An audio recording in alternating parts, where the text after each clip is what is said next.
Hey, folks, Roland Martin here, host and managing editor of Roland Martin Unfiltered. This is a special edition in partnership with the National Association of Black Journalists called Not on Our Watch. Our focus is on press freedom. The recent arrest of journalist Don Lemon in Georgia Fort in Minneapolis by Donald Trump's Department of Justice has caused many folks to focus on the freedoms of press in the freedom of the press in this country.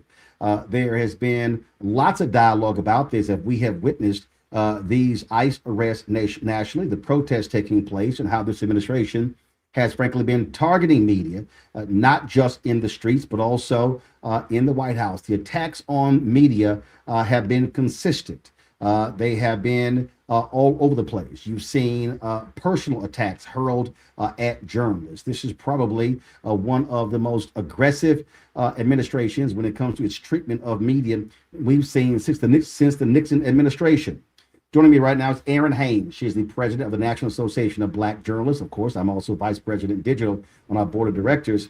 And this issue goes beyond Don Lemon and Georgia Fort. It really speaks to how media, how journalists in particular, independent journalists, mainstream media, black-owned media, but also how media institutions are seen, frankly, as the enemy by this administration. Erin? Absolutely. And listen, Roland, I mean, we have been in the trenches together. I've known you since I first joined NABJ 25 years ago. And now I'm just so proud to serve with you and our entire board and to be able to represent our members who are doing the work of telling the American story each and every day. So I just want to, first of all, say to them that we see you and we support you and we stand with you. Listen, good evening, everybody. Thank you so much for joining us for this very important, very urgent conversation that we convened because journalists, particularly Black journalists, are facing escalating threats simply for doing our jobs. Arrests and intimidation and retaliation and criminalization of coverage are no longer theoretical risks. We're seeing this happen in real time. But what we know is that press freedom is not just a professional perk, it is democratic infrastructure. And when it is weakened, democracy itself is placed at risk. So tonight is really about understanding what we are seeing, why it matters, and what collective action looks like. Roland, so glad to be in conversation with you and with our guests. So let's go ahead and begin. We want to bring in Sheree Curry, who is co-president of NABJ Minnesota. Certainly seeing so much of what is happening on the ground, but also seeing what is happening with our Black journalists, with our members that are on the ground, confronting what we're seeing happening every single day. So Sheree, thank you so much for being with us, and thank you so much for your leadership. Now, Georgia Fort is also a member of the NABJ Minnesota board. She is your vice president. Can you talk a little bit about Georgia Fort as a journalist? She is somebody that has come into national focus, but somebody that you have known and that the people of Minnesota have known for her journalism for quite some time. Yes, thank you. I'll say Georgia is a powerhouse. That's just one way to sum her up. She is a multi-Emmy award winning journalist. I'm sorry, can you hear me okay? Okay, yeah, you can hear me. Okay, so thank you. And so she started the Center for Broadcast Journalism, a nonprofit. She started Power 104.7, a radio station. She started Black Press as an independent journalist. She spent time, working as a broadcast journalist at major outlets before coming back and becoming an independent journalist. And she really gets to know the community. And they, tip her off, on stories. She's there. She's living among the people and covering the stories. Yeah, I mean, I would love to hear you talk about just from the perspective of NABJ Minnesota, how these arrests really are affecting Black journalists locally, professionally and personally. People who know Georgia, people who saw that Don was also arrested and in federal custody. What message is that sending locally? Yes, and I'll say, I'm going to expand it, right? Not just our Black journalists, but there are so many journalists of color who are covering this story. Some of them who have immigrant families. Some of our journalists are also, outside of being from the Hmong community and the Latino community, Hispanic community, but also we do have Somali American journalists here as well. who are members of our NABJ Minnesota site. And so it affects all of us very personally. So especially those who are seeing their neighbors, seeing their friends, seeing the parents of the schoolmates of their children being arrested and detained, but also just being, some of them being pepper sprayed. One of them was shot, in the foot. So this is very personal for everyone involved. But yet at the same time, you're there to do a job. These journalists are there to cover the story while also, we're having our own emotions to keep in check while doing this. So how can you still show up and do your job, and yet at home you have to decompress, and at the same time you still have a family to take care of. So it is a lot, as everyone on this call knows when covering such stories. Yeah, absolutely. I mean, I'm listening to you and I'm hearing that these journalists, so often they're covering a story that they're also living through and trying to process that. Makes me think about, kind of what kind of support these journalists on the ground need. What does that look like? What are they asking you for? How can they be supported? Yes, some of the things that are being asked for are protective gear, whether it's going to be goggles and gas masks, other items that, that are needed. If they're out there, if they're going to get pepper sprayed, somebody was even talking about whether or not they should get a bulletproof vest, or something like that, were to happen after what we have seen happen with Renee Good and with Alex Preddy. So the concerns are very real. At the other end of it, we're also just seeing calls for food. They're out there on the front lines, and other chapters have been sending in pizzas, sending them door dashes, and so forth. So just being able to remember, your fellow journalists in that regard. So I think that's very kind of everyone who sends in just food, thinking of the journalists. Yeah. Sheree, let me ask you a question, Sheree. Give everybody watching a sense of what is happening on the ground. When ICE and these federal law enforcement officials went into Chicago, there were bullets that were fired at journalists. Other journalists talked about how they're being pushed around, how they're being treated. And so give us a sense of what is life like there for journalists on the ground trying to do their jobs. How are they being treated by federal law enforcement? We're seeing a mix of reactions. They're also being shoved back, as you see with some of the residents and citizens. Stay away. Keep your distance. And at the same time, you're seeing a little bit of friendly banter with a few of them, and some jokes being exchanged. So it is definitely a mix. But at the same time, I know that the fear is also real when people are out there covering the stories, as well as I asked this question on Friday, and I still haven't seen it. Has there been a GoFundMe or a legal defense fund or something along those lines set up for Georgia Fort? Because listen, this is gonna be, we don't know how long this legal battle is going to take, and it's going to take resources. Do you know if anything like that has been established? Their funds are being accepted through her website, georgiafort.com. There's a support button there. So I believe it's georgiafort.com/support. There's also a young man named Jerome. I'm blanking right now. Robertson. His video circulated a little bit earlier. Yeah. And folks in our control room, let me know when y'all have that video so we can play it. He's a young journalist who assisted Don, and he put out an Instagram video saying that he's now being targeted by the Department of Justice. Right. He was arrested today, this morning. Bondi put it on her X page. He has a GoFundMe up as well, so we can search his name. We're going to put that on our nabjmn.org site also later today. So he is someone, as a younger journalist, who really needs some of that help also with legal assistance, but so does Georgia, and so many. I'm gonna say also some of these other journalists. We have so many independent journalists working on the ground here in Minneapolis, and we want to be able to kind of provide support for them in other ways as well. So we take a few donations through our nabjmn.org site as well to help some of the ones who aren't known, but definitely Jerome, Georgia, who are arrested and charged will have much larger legal funds. And Aaron, the young man's name was Jerome Richardson. Yeah. So we're going to pull that video up in a second. Go ahead.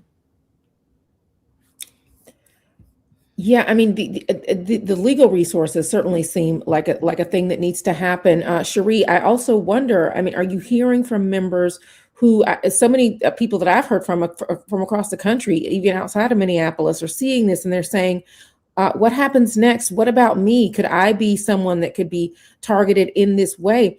These arrests, are you worried that this could have a chilling effect to the folks who are on the ground trying to tell the truth and report from these communities about what is actually happening? We do feel that is part of the intention, right? With the arrest of the independent journalists from Georgia Fort, Don Lemon, and others, as well as some of the activists who were, is to instill that fear. So yes, there is definitely that fear. There are, I won't name names, I won't name organizations, but there are other, like I say, other independent journalists out there who are doing this work. And I think that potential of that target of independent journalists who do not have the same resources behind them as those who work for media outlets, that's an added fear. You know, some of them may not have insurance that's going to protect their homes, protect their cars if they were to get into some kind of a legal battle. So yeah, it's very real. Yeah, absolutely. And I know that what I'm telling journalists is probably the same thing that you are, that journalism is not a crime and that the First Amendment is not optional. Roland, I'm going to come back to you. Sheree, we appreciate you joining us on this critically important discussion. Thank you so very much. And certainly give our best to the folks, NABJ members who are in Minneapolis. Aaron, the point that she just made there really is critical that I don't think people really don't understand. As somebody who created my own media company and launched my show September 4th, 2018, a lot of people don't think about the legal aspect, don't think about when you get when all of a sudden someone files a lawsuit. They don't think about insurance. Listen, when you work with one of these major media companies, they have significant law firms, they have internal lawyers, they have external law firms, they have insurance for when they get sued. A lot of independent journalists, small journalists, Black-owned media, they don't have that. And so when you ask the question about it being a chilling effect, that is real because what this is going to do, this is going to give a lot of independent journalists pause when it comes to covering future protests. Hey, I might be targeted. And so folks don't think about it in those terms. And when we talk about legal, we're talking about, $25, $50, $75, $100,000 or more to spend money on a legal fight. And listen, that's just not something that's in the budget for a lot of media, independent small media companies. Yeah, no, that's absolutely right. And as we are seeing media consolidation, we know that independent journalism is only growing, right? The number of freelancers that we are seeing, even in our membership, but across the country, and folks that are starting, independent media companies with that proliferating across the country. This is something that is going to have to become more of a concern in the climate that we unfortunately are now finding ourselves in. Yep, absolutely. Let's go ahead and bring in our next guest, Caroline. You can go and introduce her. Absolutely. So now we are going to hear from Caroline Hendry, who is Executive Director of the Society of Professional Journalists. Caroline, thank you so much for joining us. And also, thank you so much for standing with us. Caroline, the Society of Professional Journalists was among 40 plus press freedom organizations that stood with us when NABJ put out our statement in support of Don Lemon and Georgia Fort and of press freedom and democracy. So thank you for your leadership and thank you for your partnership. Well, thank you for bringing us together tonight, and thank you for your leadership. We were honored to join the coalition that spoke out against the arrests of these journalists. SBJ condemned the arrests of Don Lemon and Georgia Fort because arresting journalists under civil rights conspiracy and interference statutes for covering a protest represents a very dangerous escalation with serious implications for journalists across the country, all journalists, whether they're independent or if they work for news organizations. Our concern is about the precedent that this sets. If proximity to a protest, advance awareness of a protest, or real-time reporting, live streaming something can be reframed as criminal conspiracy, that's very dangerous to our First Amendment rights and our press freedom. Caroline, Caroline, what have you been hearing from your members who are out there working these stories, giving you real-time feedback of what they are experiencing, what they are dealing with in trying to cover these various protests and how they're being treated? Well, we have heard from members urging us to speak out. I think the concern is that criminal law is not how we enforce journalism ethics, if that's the concern. And, we've heard, SPJ is known for the code of ethics. It's a really foundational text that is used in classrooms across the country and newsrooms across the country. And often people speak out and say, there's ethical issues here. Well, this is not how ethical debate should happen, right? Journalists, when they face arrest for news gathering, under theories that turn reporting into participation, that chills coverage of all protests. And that's what our members are worried about. They see that and they understand and feel threatened, to be honest.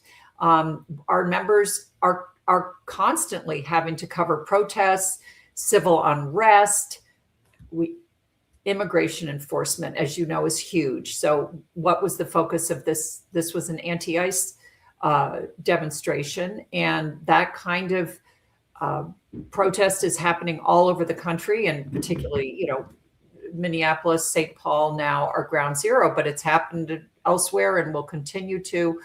And so our members across the country are involved in this kind of coverage, and they're very, very concerned that this chills coverage. We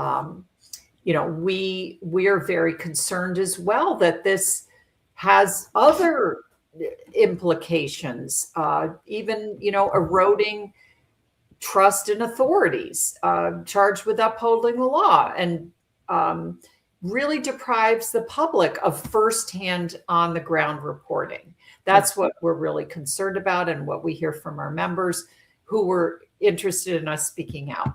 Now, not everybody agrees with everything that happened there, and we have heard commentary about that from our members. But, we are not about adjudicating contested facts, disputed facts at this point. We are not about making some kind of statement of, perfect ethics. The test of press freedom is not about whether everybody did everything perfectly that everyone would agree with. That isn't what the test is all about. It's the principle that we're really here to defend, is that journalists should not be arrested for doing journalism. Caroline, I asked the question earlier, a legal issue. Does SPJ know of, is there an entity that provides legal support for independent journalists, or is there a fund that you're aware of that independent journalists can, let's say, buy into, that operates as a collective that provides legal services? Well, that's a great question. SPJ has a very modest legal defense fund that sometimes can provide some assistance, but and I think the idea of getting pro bono attorneys is really important. There is an organization called Lawyers for Reporters, I believe, and that's one that folks should look at. Of course, Reporters Committee for Freedom of the Press also has legal hotlines that I imagine that your journalists are aware of. If they're not, Reporters Committee for Freedom of the Press, definitely look into that. They do provide pro bono assistance under certain circumstances. So that's another one to really look at. Yeah, those are the ones that spring to mind. The other thing, if you're out covering a protest and an emergency occurs, the Committee to Protect Journalists has a hotline that will connect journalists to resources in real time. If you send an email to emergencies@cpj.org, that's one that we also are aware of and encourage people to access. Yeah, it's just more and more of a problem. And you were saying earlier that often independent journalists might not think about this when they're going independent, about the need to have,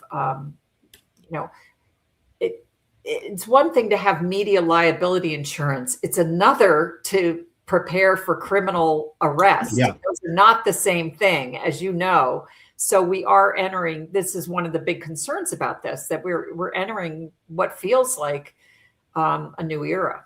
Yeah. Well, and keep in mind, sorry, Aaron, keep in mind, Trevor Noah made a joke last night at the Grammys. Donald Trump is now threatening to sue him. This is what he's always done his whole career. And what people don't realize, you just can't ignore a lawsuit. So you actually have to fight it. You just can't say, well, this is no big deal. So even if somebody files a trivial lawsuit against you, you still have to defend it. And that's going to cost you some resources. Yeah, Aaron, go ahead. absolutely. Absolutely. Caroline, we're talking about this legal piece. I'm wondering, though, if for people, even if they don't get, targeted, with a lawsuit or something, the chilling effect about, journalists even feeling like they can go out and do their job safely.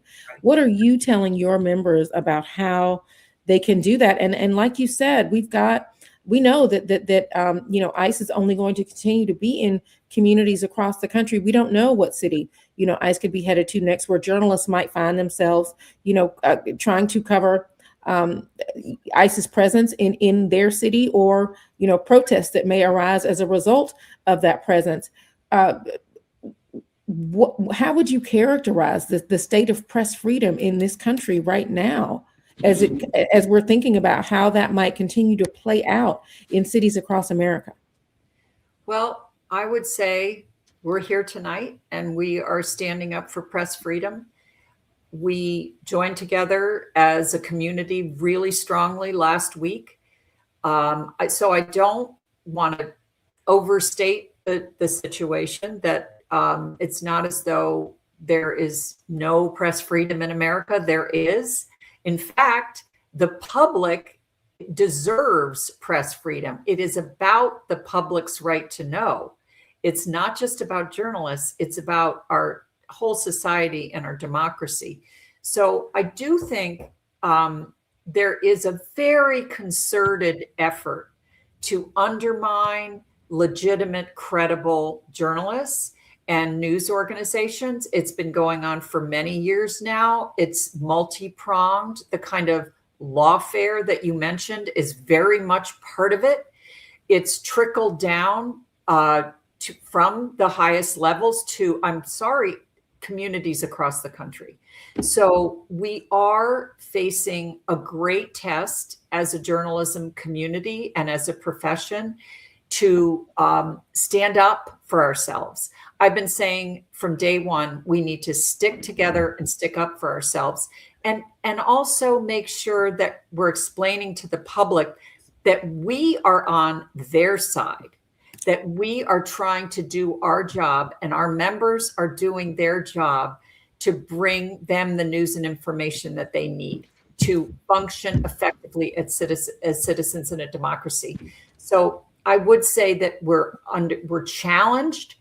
We are facing a concerted, multi-pronged campaign to undermine and delegitimize us, but we are not lying down. We are standing up. That's right. Carolina Hendry, Executive Director of South Professional Journalists. We appreciate the hard work, and we'll make a note of those emails and suggestions you gave, because certainly we'll share those on social media for people who did not catch it. Thanks a bunch. Thank you. Aaron? Okay, so I believe now we are going to be bringing in Trevor Tim from the Freedom of the Press Foundation, another group that was proud to stand with us in our statement condemning the attacks on press freedom and democracy. Trevor, thank you so much for your leadership. Oh, well, thank you for having me, and thank you for hosting this important event. Absolutely. So listen, we're talking about the legal protections that currently exist for journalists. Can you talk about some of those? And frankly, I mean, are there areas where they are falling short? Yeah, unfortunately, the rights of journalists have been falling short, not just under the Trump administration, but in the last few administrations. You know, we run a website at Freedom of the Press Foundation called the U.S. Press Freedom Tracker, and we are trying to systematically document press freedom violations in the U.S. And in 2025, there was 30 journalists arrested around the United States doing their job, and there was hundreds who were assaulted on the job.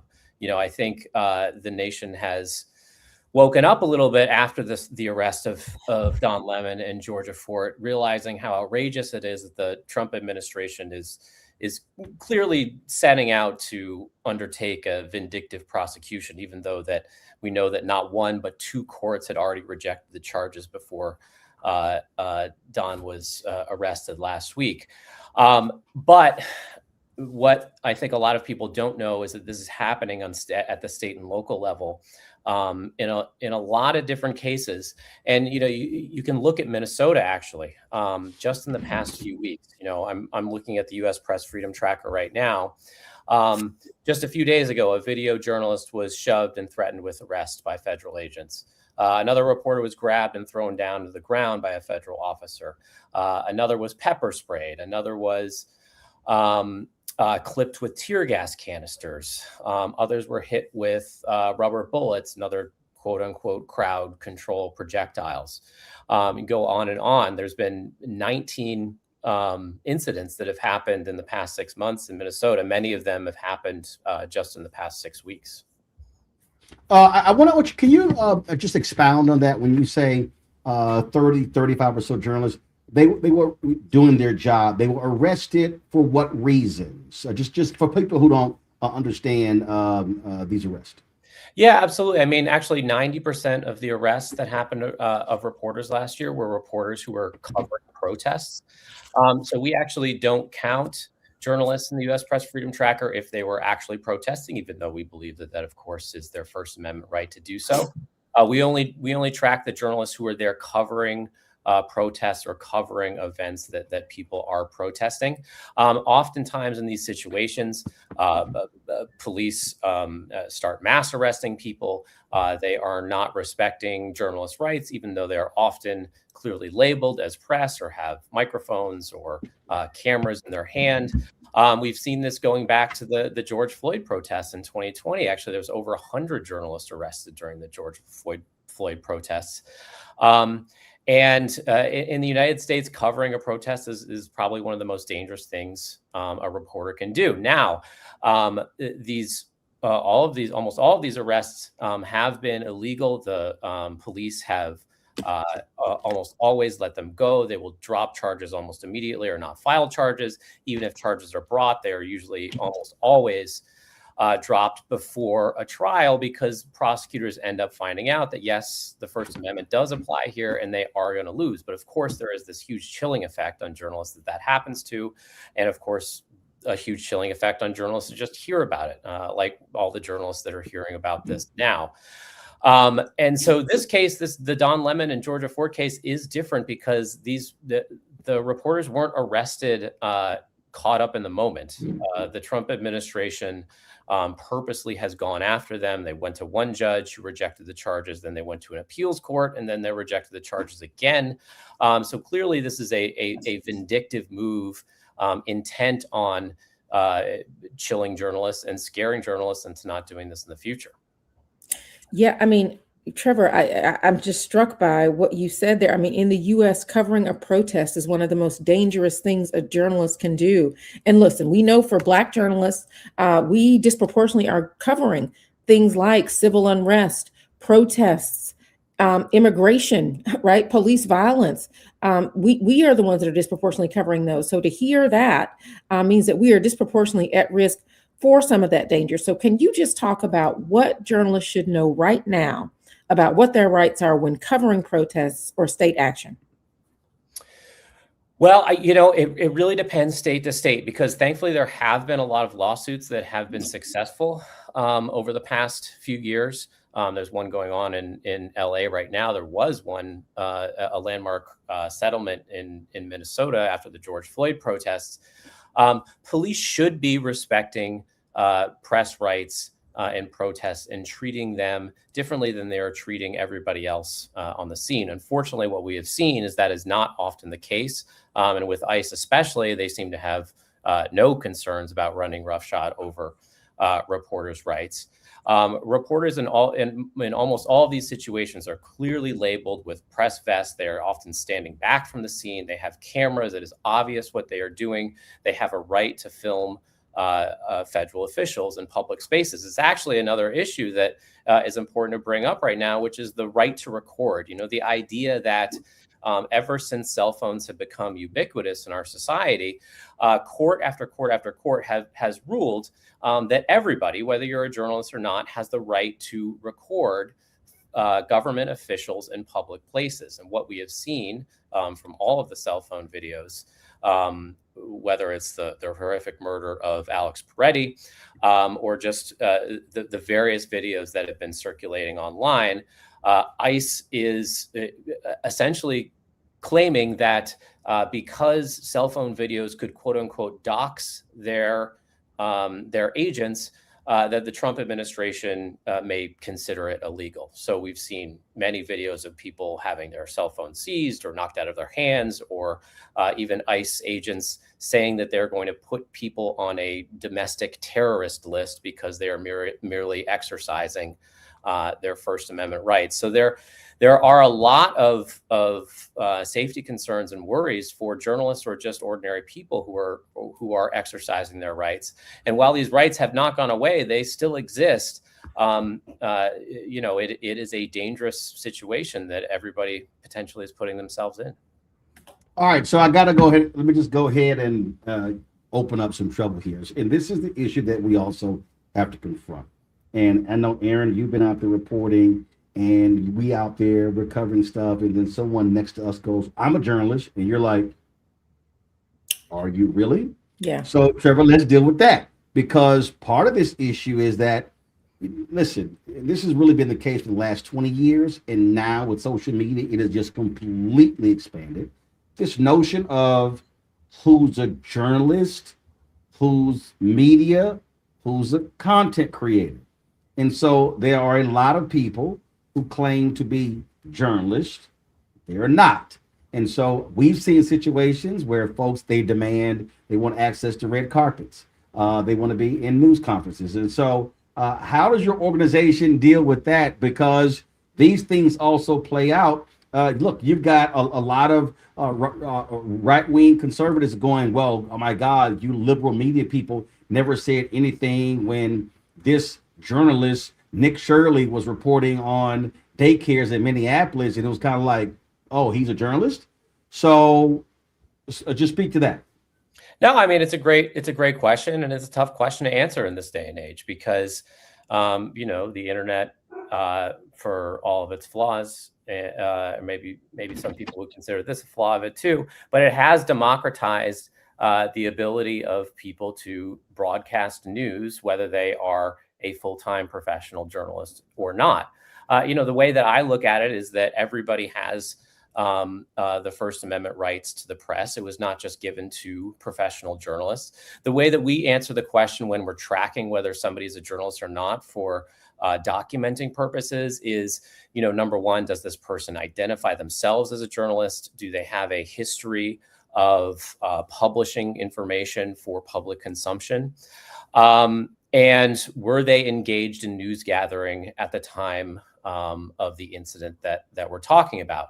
Now, maybe this isn't a perfect definition, But the other thing that we have to keep in mind is we also don't want to take into account somebody's ideology, because there are, of course, many news organizations who claim to be objective, unbiased, but bias is often in the eye of the beholder.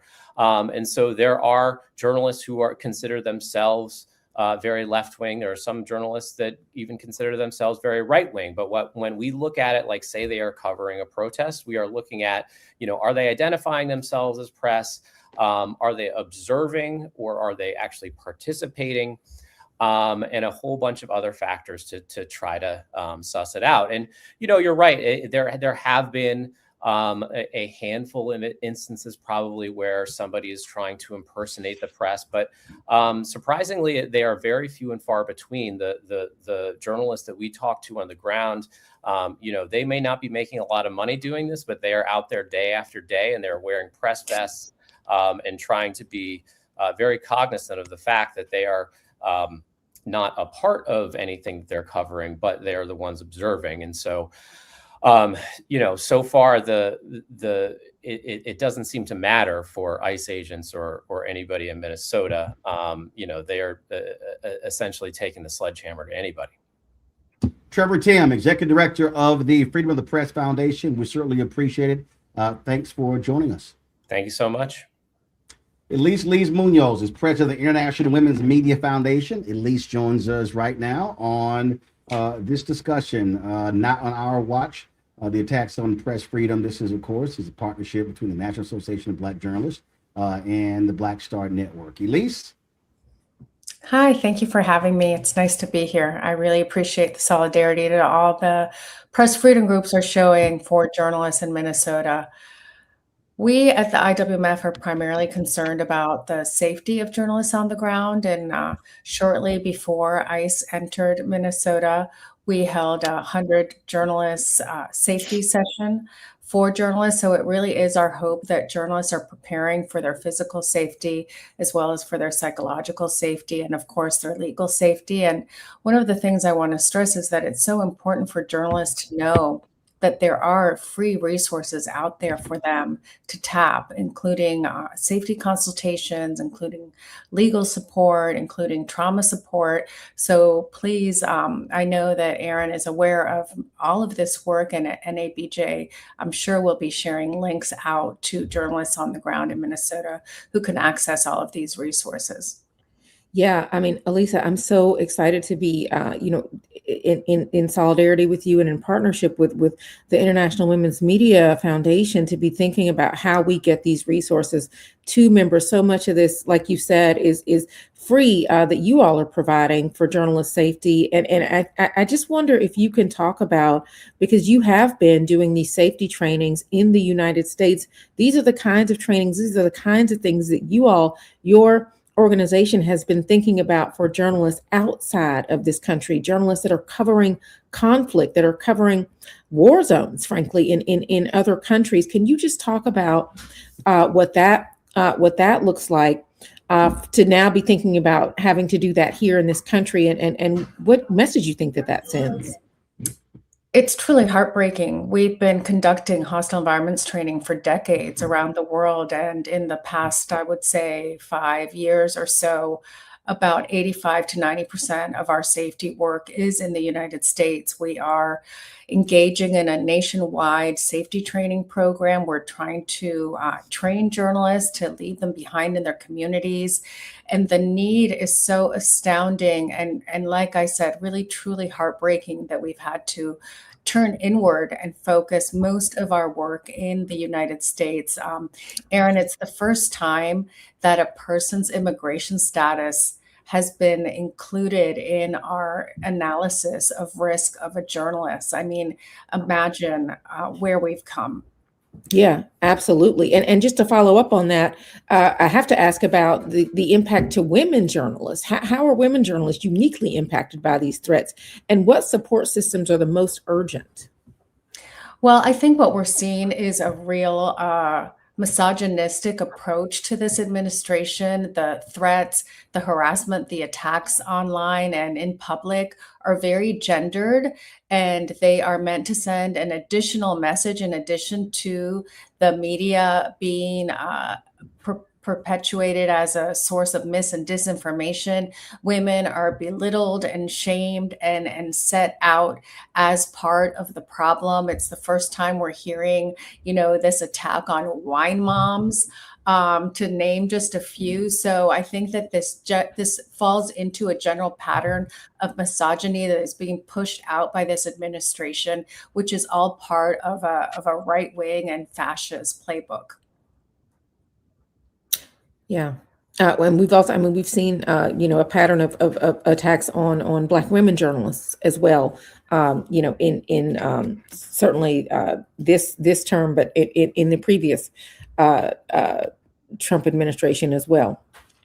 There's no question that women journalists of color bear the brunt of attacks against women by this administration. It's really shocking and astounding. But I do want to stress that there are steps that all journalists can take to make themselves safer, physically and online, and also emotionally. And I just encourage all of the brave journalists on the ground who are trying to save our democracy to take advantage of the resources that are out there. Reach out to all of the organizations that are part of this discussion and avail yourselves of these resources, because you need them to stay in the fight, and we need you to stay in the fight.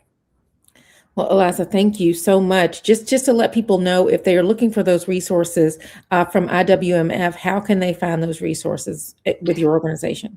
They can come to our website and look for our resources. We also, please find us on Instagram and on Facebook. All of our resources are posted. We have many resources, particularly designed for the current situation in Minneapolis. Thank you so much for your partnership, for your leadership. Elisa Liz Munoz with the International Women's Media Foundation. Thank you so much. Such an honor to be here with you, Erin. Thank you for your work. Absolutely. The honor is ours. So we want to now bring in somebody else to talk about really these global, some of the global perspective. Catherine Jacobson is with the Committee to Protect Journalists. Catherine, thank you for joining us. The Committee to Protect Journalists was also one of our partners in solidarity on the statement that NABJ put out in support of press freedom and democracy. Catherine, thank you for being here. Thank you for bringing us together this evening. It's good to stand together.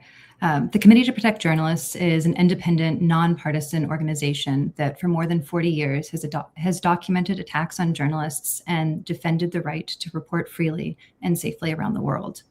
Over the past decade, we've been ramping up our work in the US with both safety work, kind of like what Elise just mentioned with the IWMF. We also do safety trainings, that sort of thing, as well as advocacy in the US due to this kind of democratic backsliding that we've been observing and an increased demand.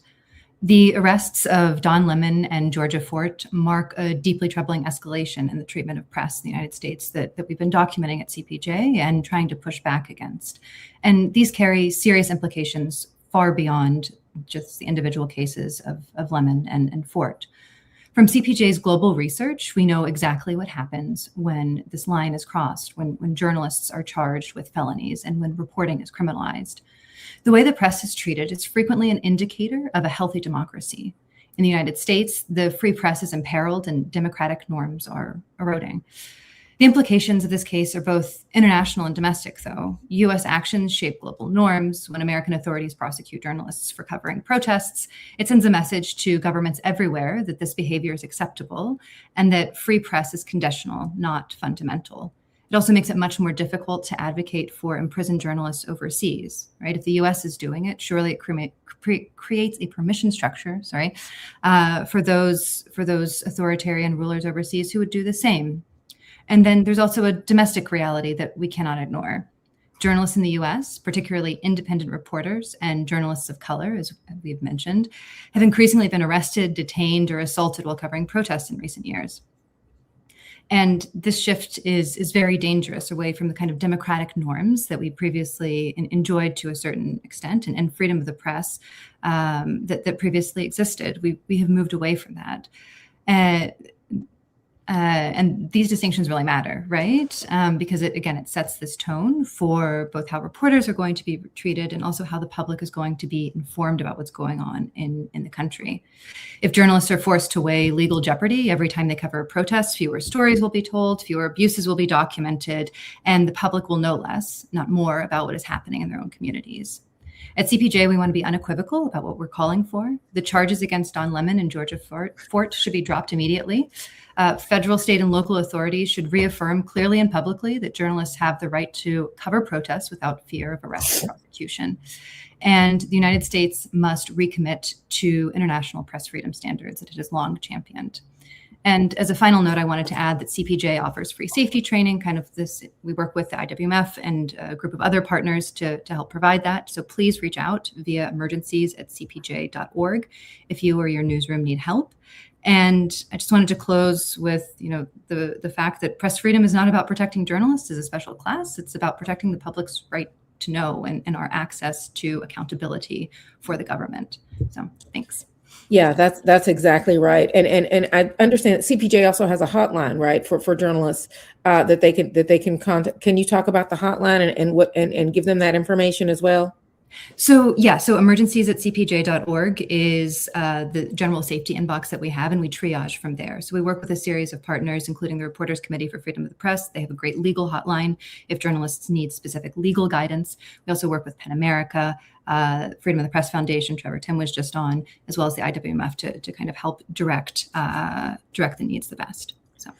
Yeah, I mean, listening to you, I wonder if you can share your thoughts on the current state of press freedom in the United States, but also how what we're seeing in the United States compares to press freedom threats globally. I mean, the United States sees itself as this leader on democracy and leader on press freedom. What does that reputation look like now?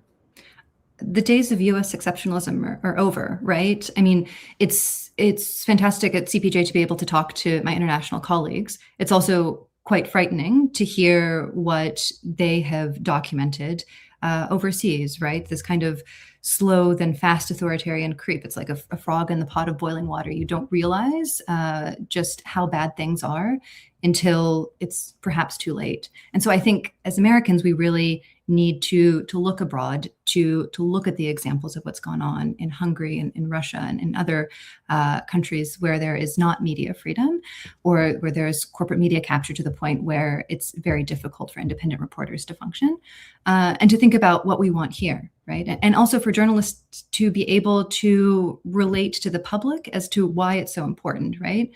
Journalists are watchdogs, right, who inform the public about how their tax dollars are being spent. We care about the price of eggs, gas, why we invaded Venezuela, all of that. Journalists have that information and are able to, with authority and factually, explain what's going on. And without that accountability mechanism, I guess we're all just left to think that the government will spend our tax dollars correctly, right? And I think that's a really important message that we as the media community need to be conveying as well. Hey, Catherine, I have an extensive DVD and Blu-ray collection of documentaries, historical movies regarding African Americans, but also movies on journalists. Mm-hmm. And so I was cataloging those last night, and I came across the movie Veronica Guerin, an Irish investigative journalist who was killed because of her work. And we rarely hear in the United States of a journalist being killed for their work. I think about Chauncey Bailey on the West Coast, and NABJ was very much, our members were very much covering that. But I don't think a lot of people understand that this work, being a journalist, is actually dangerous. There are journalists in different places that have been killed. There are journalists that have been working, who have been covering what took in wars, what took place in Gaza, the number of journalists being killed. And so people really need to understand that this is not just, a theoretical conversation we have here. In a lot of places, if you are a journalist, you have a bullseye on your back. Exactly. And I would argue, quite frankly, that it's a failure of imagination is part of how we got here in the first place, right? Thinking that we're safe, that institutions will hold, and that this type of violence that we've seen in other locations, right, won't come home to us. And it will, right? Chauncey Bailey, yes, of course, is an example, and also quite important how the journalist community there came together to cover and report on his murder. And if memory serves, right, help figure out who actually killed him. Same thing with when a journalist was killed in Las Vegas in retaliation for his reporting, right, stabbed on his front lawn several years ago. So we have these kind of disparate cases, right? But I think we're able to intellectualize them as one-offs rather than, and frequently they are, right? I don't want to cause fear unnecessarily. Right. But I also think it's important for us to look at those examples and realize that, those examples overseas, there are domestic parallels sometimes. We just don't always want to look at them. Catherine Jacobson, U.S., Canada, and Caribbean Program Coordinator for the Committee to Protect Journalists. We certainly appreciate the work that y'all do. And again, the phone number, if someone needs your assistance, is it a phone number and email that they call? Email, emergencies@cpj.org. Emergency or emergencies? Emergencies, plural. So. Got it. Emergencies at cpj.org. cpj.org. All right. We appreciate it. Thanks a lot. Thanks so much. Thanks. Okay, so we are having a robust conversation about press freedom and democracy, what journalists can do to protect themselves in this rapidly changing climate where they are covering what is happening in this country under increasingly challenging conditions. And so next we want to bring into the conversation John Schluss, who is with the News Guild CWA. John, thank you so much also for joining, for answering the call, joining our statement of solidarity, and for showing up here tonight to talk about this very important issue. Oh, wait, John, I think you're on mute, John. Can you hear me now? Now we got you. All right. Well, I'm so happy to join with the National Association of Black Journalists in that message. We got to stand together in this moment. We're the largest union of journalists in North America. We represent about 27,000 workers. We represent journalists and media workers at more than 300 news organizations like the Washington Post, the Wall Street Journal, the New York Times, ProPublica, Politico. We represent a lot of folks in Minnesota at the Minnesota Star Tribune, the St. Paul Pioneer Press, and just many, many other news organizations. And thousands of journalists have been standing up, organizing, building a union. Folks like me who never knew that you could form a union, actually to save their publications, their newsrooms, for the public, and also fight for protections in their newsrooms, things like protective equipment and a lot more. So yeah, I'm happy to stand here and be with y'all tonight. And we're happy to have you. Listen, I want to ask you though, I mean, you talk about all of these the journalists and all of these different media, these newsrooms that you are representing. So many of these newsrooms right now are dealing with layoffs, dealing with consolidations, dealing with weakened labor protections. How do these things make journalists more vulnerable to intimidation or retaliation? It's a great point. And I'll point to Karen Attia at the Washington Post, the only Black columnist at the Washington Post who was fired illegally. We are arguing and fighting on her behalf. She's also fighting for herself. Her colleagues have been fighting with her because she posted on Blue Sky, I think pretty innocuous posts on Blue Sky. And it's really, I think, an intimidation by some of the owners like Jeff Bezos, which has business interests with the Trump administration, not aggressively speaking out and silencing people who are employed by the organization to actually deliver opinions. We saw just 3 weeks ago, Hannah Nathanson, who had her house raided by the FBI. And the FBI seized 2 of her laptops, 2 of her phones. She's a member of ours at the Washington Post. I mean, it's just an all-out assault across the board. And we're seeing more and more journalists need to fight for protective equipment, which is something you can do in your newsroom with your colleagues. And one of the things that we've been fighting for, you can fight for protections on not being doxxed. But you're right, the landscape has been bad. We've lost more than 45,000 journalist jobs in the United States in the last 15 years. That's a terrible stat. We shouldn't be losing this number of journalists. The economic headwinds are not great for a lot of news organizations, particularly in what used to be legacy newspaper companies that have been slow to transition to digital. But we also have a lot of consolidation and the financialization of the news, where you've got hedge funds like Alden Global Capital and Chatham Asset Management. Now, Alden really owns a lot of Tribune companies. So think the Chicago Tribune, the South Florida Sun Sentinel, the Allentown Morning Call, and Chatham Asset Management owns McClatchy. Think of the Miami Herald or the Idaho Statesman. And Gannett itself has a lot of financial intertwines. And that alone is actually creating a stress to try and absorb and suck out as much of the financial gains that these companies can, rather than investing in journalism. So it's an attack in that framework before you even get to the fact that the Trump administration is directly attacking journalists. Folks, if you actually see John's title, of course, it says that the News Guild CWA, that's Communication Workers of America. And so, John, I'll be sure to tell Claude Cummings that you on your job. I'll try to send him a text. You were talking about, all those newsrooms covering. And I think back to when I worked at the Austin American Statesman, the Fort Worth Star Telegram, and heck, even KRLD Radio, CNN. I don't recall getting guidance, being able to go out. When you think about, gas masks, you think about how do you protect yourself. And that's the stuff that again, a lot of people don't realize. We're now at that point. When I cover protests, the likelihood of me getting hit with pepper spray or gas, a big attack, with tear gas was virtually non-existent. Hell, now you better grab a gas mask with your pen and pad or your camera, your phone when you're recording. Yeah. And Google how to, what to do if you get tear gassed, in terms of what to do with your eyes and all the rest, figuring out where to even get a gas mask. If your news organization is not providing that, or your institution, you're not attached to an institution that may be even giving you protective personal equipment.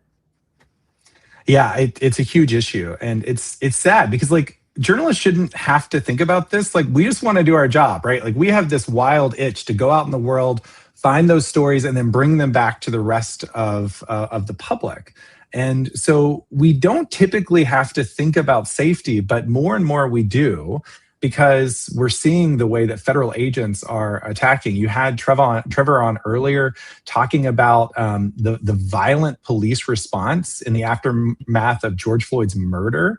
And, we were really quick in that moment to join a lawsuit with a lot of freelance journalists to represent the journalists we have at the St. Paul Pioneer Press, at the Minnesota Star Tribune, to really work on not only settlements for this overreach, because journalists were shot with tear gas canisters to their heads, they were shot with rubber bullets, but to actually reform policing in the state of Minnesota. And we were successful in making sure that every single agency, whether it was the State Patrol, the Minneapolis City Police, Hennepin Sheriff, had to undergo different training to make sure that they knew that they could not violate the rights of journalists who were operating in the field. But you're absolutely right. And so one of the things that we're really pressing for in a lot of our newsrooms, and we represent now the journalists at the Austin American Statesman and the Fort Worth Star Telegram, is to make sure that employers are providing protective equipment. Because too often they're not, and they're not thinking about it. So if you're a journalist right now, you have the right to get with your colleagues and go and talk to your managers about making sure that you've got a plan in place and that you've got those protective equipment. The other thing that's really important, gas masks, shatterproof goggles, helmets, ballistic vests, and more, but also having the right to be able to refuse an unsafe request to go out and cover something. That's also something that you can contractually fight for. It's one of the things that we fight for at the bargaining table in all of our newsrooms, to make it so that if you do not feel safe going to that event, that you can actually safely refuse it and not be punished for going out there. And that's another thing, is making sure that you have basic job security, because we're seeing so many news organizations capitulate to the Trump administration right now and eliminate and fire journalists at will. And so that's one of the other things, is fight for job security in your contracts. Yeah, these are all such good points and such good guidance. John, thank you so much for being with us and for answering the call and standing with us. We appreciate you. Of course, solidarity. Thanks so much for leading this effort. Absolutely. Okay, so we are going to move on forward with this conversation here. And I want to bring in next, I believe that we have Karen Rundlet from the Institute for Nonprofit News, another one of our partners who we're so glad to have with us tonight. Karen, are you there? Thank you so much for being here. Hi, Erin. Thanks for doing this. Roland, thanks for doing this. This is great.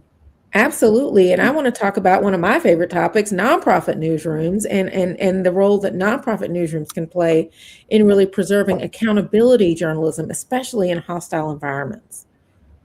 Thank you. We have 500 newsrooms across the country that we support. We fundraise for them. We work to make sure that they have good audiences. The 19th is one of our members, and Center for Broadcast Journalism, where Georgia Fort was the president, is one of our members as well. So we're deeply concerned about this. We also work with many of the legal partners that you've already had conversations with: IWMF, CPJ, Reporters Committee for Freedom of the Press, and we connect all our members to all their great resources.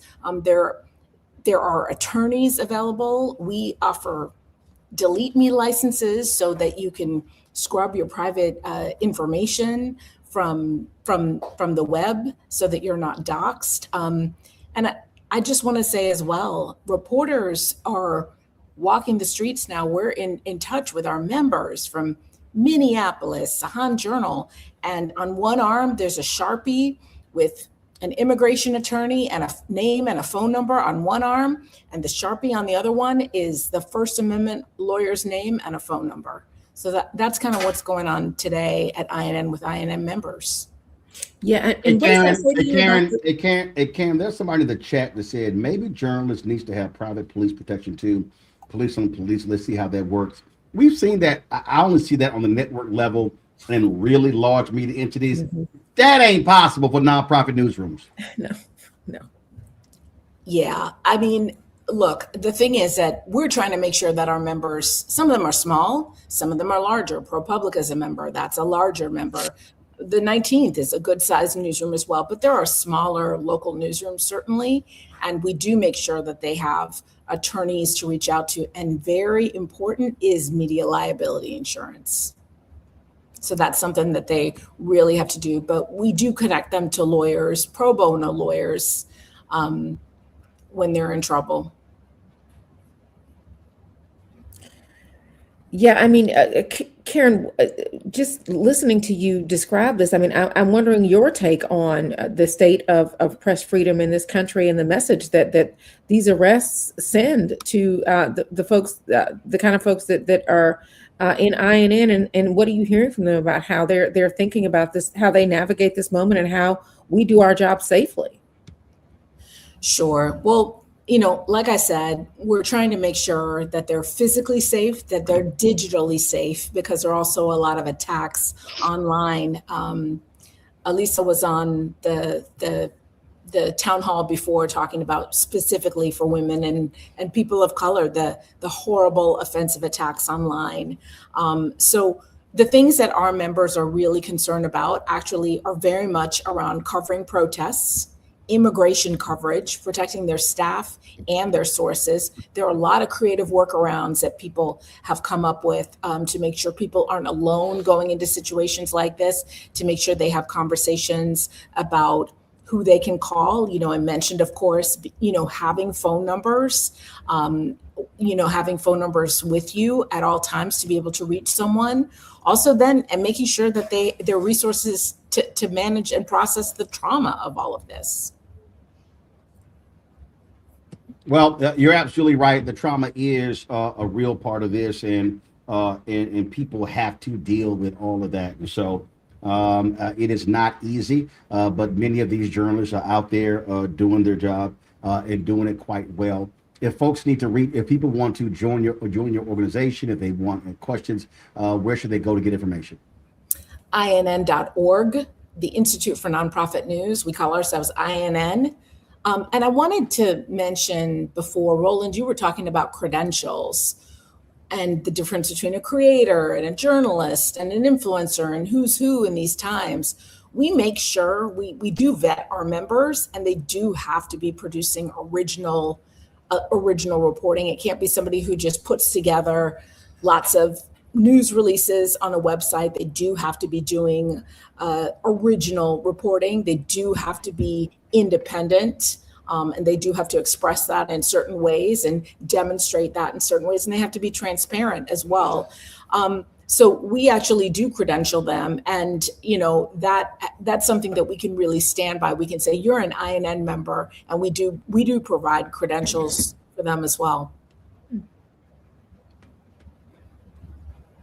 Karen, thank you so much for your insights here, and also for your leadership, and for telling us more about INN and how folks can get involved, and also just the important role that nonprofit newsrooms are also playing right now as we are covering the story of who and where we are as a country. Thank you. Thank you for having me. Thank you for leading this. We are with you 100%. All right, we appreciate it. Thank you so very much. Mike Balsamo is the president of the National Press Club Journalism Institute. Mike joins us right now. And then just a note, folks, after Mike is going to be Karen Bass, the mayor of Los Angeles. Mike, how you doing? Okay, how are you? Doing great, Mike.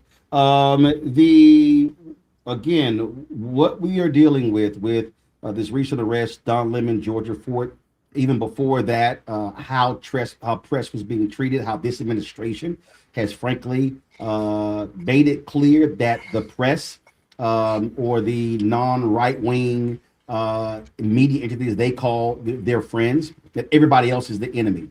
And we have never seen, now we've had historically relationships between presidents and administrations and bad blood and feelings and don't like this editorial or this particular reporter. But even if you count Richard Nixon, I don't think you've seen the level of vitriol that has been directed towards media. Donald Trump's campaign in 2016, also 2020, 2024, pulling credentials, keeping people in sort of like a pen.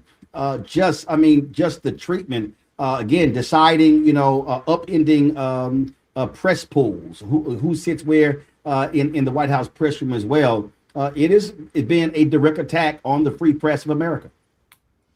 Yeah, it absolutely has, right? And first, thanks to NABJ for pulling this together very quickly, because, when threats to press freedom escalate rapidly, our response collectively has to move just as fast. But, as you say, a free and independent press isn't a partisan value. It's a democratic one, and it's not something journalists defend for ourselves. Right, we defend it for the public, and when journalists are arrested or detained or threatened for doing their jobs, the harm doesn't stop at the reporter. It shapes what the public sees, what questions get asked, what truths are allowed to reach the light of day. I think you make that point in the collapse of the White House press pool and the strain we're seeing every day on a free and independent press. So, whether it's the arrest of Don Lemon and Georgia Fort or the search of Hannah Nathanson's home, these moments are really a stark reminder of just how fragile press freedom protections can be. And the act itself sends a message, right? Not just to one journalist, but to many others who are watching that this could happen to you. And the role of a free press is being tested every single day.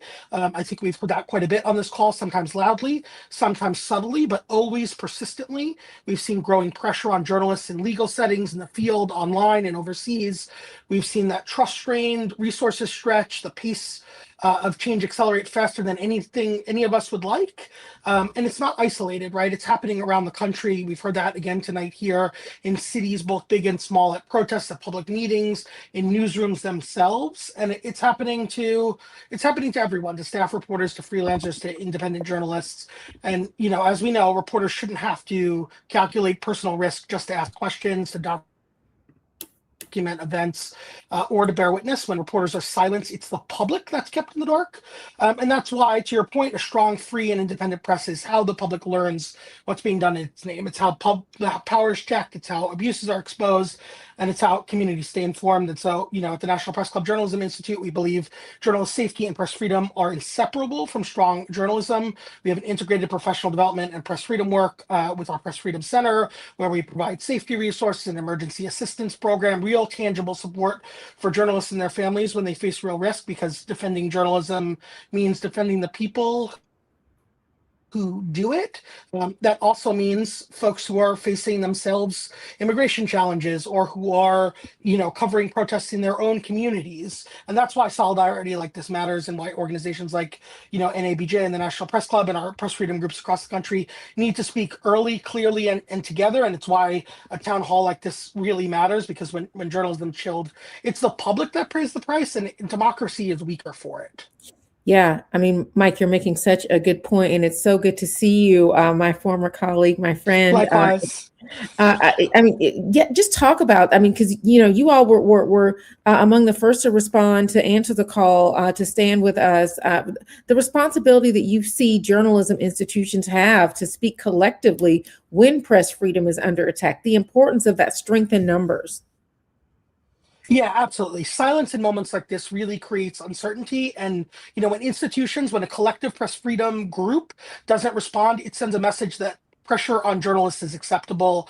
And so, I know there's always a hesitancy for journalists to make themselves the story, but advocacy for press freedom isn't political, it's protective, right? Defending journalists doesn't mean taking sides in a story, it means defending the right to report it. And the goal is not to influence coverage, but to ensure that coverage can happen at all. And it's why press freedom only survives if the public understands what's really at stake.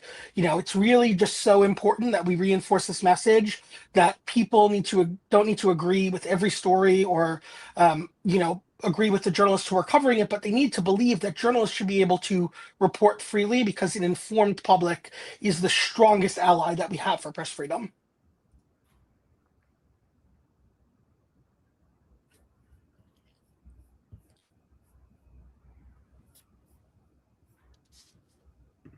All right, Mike, question for you. Folks want to reach your institute.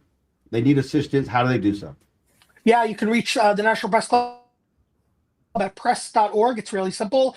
Or the National Press Club Journalism Institute at pressclubinstitute.org. Like I said, we have an emergency assistance program, especially for foreign-based journalists. We have mental health support, immigration support, and we're here to provide those resources and to advocate for journalists across the country. All right, then. Mike Balsamo, President, National Press Club Journalism Institute. Thanks for joining us. We appreciate it. Thanks so much for having me. Folks, Karen Bass, former member of Congress from California, now the mayor of Los Angeles. She joins us right now. Mayor Karen Bass, how you doing?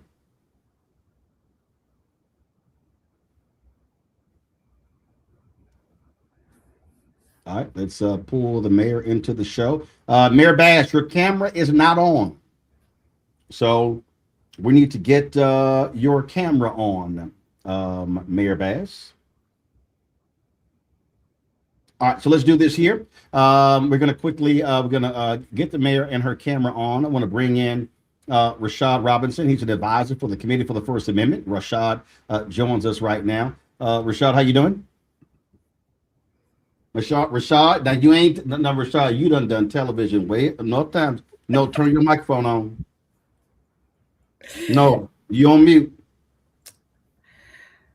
Coming in here and already getting in trouble. Can't hear you. You must got that cricket Wi-Fi. Oh, the versus Wi-Fi. Like we can't hear him at all. Oh Lord. You hear me now? Yes. Yeah. Rashad come in, he's slowing all the momentum down. There we go. Like you see, I have good lighting. I've got everything, but somehow I think the microphone transferred over to my phone. So Oh, okay. Yeah, we're gonna have some words for you in the group chat later. Oh Lord. I deserve it. I'll take it. Aaron, go ahead.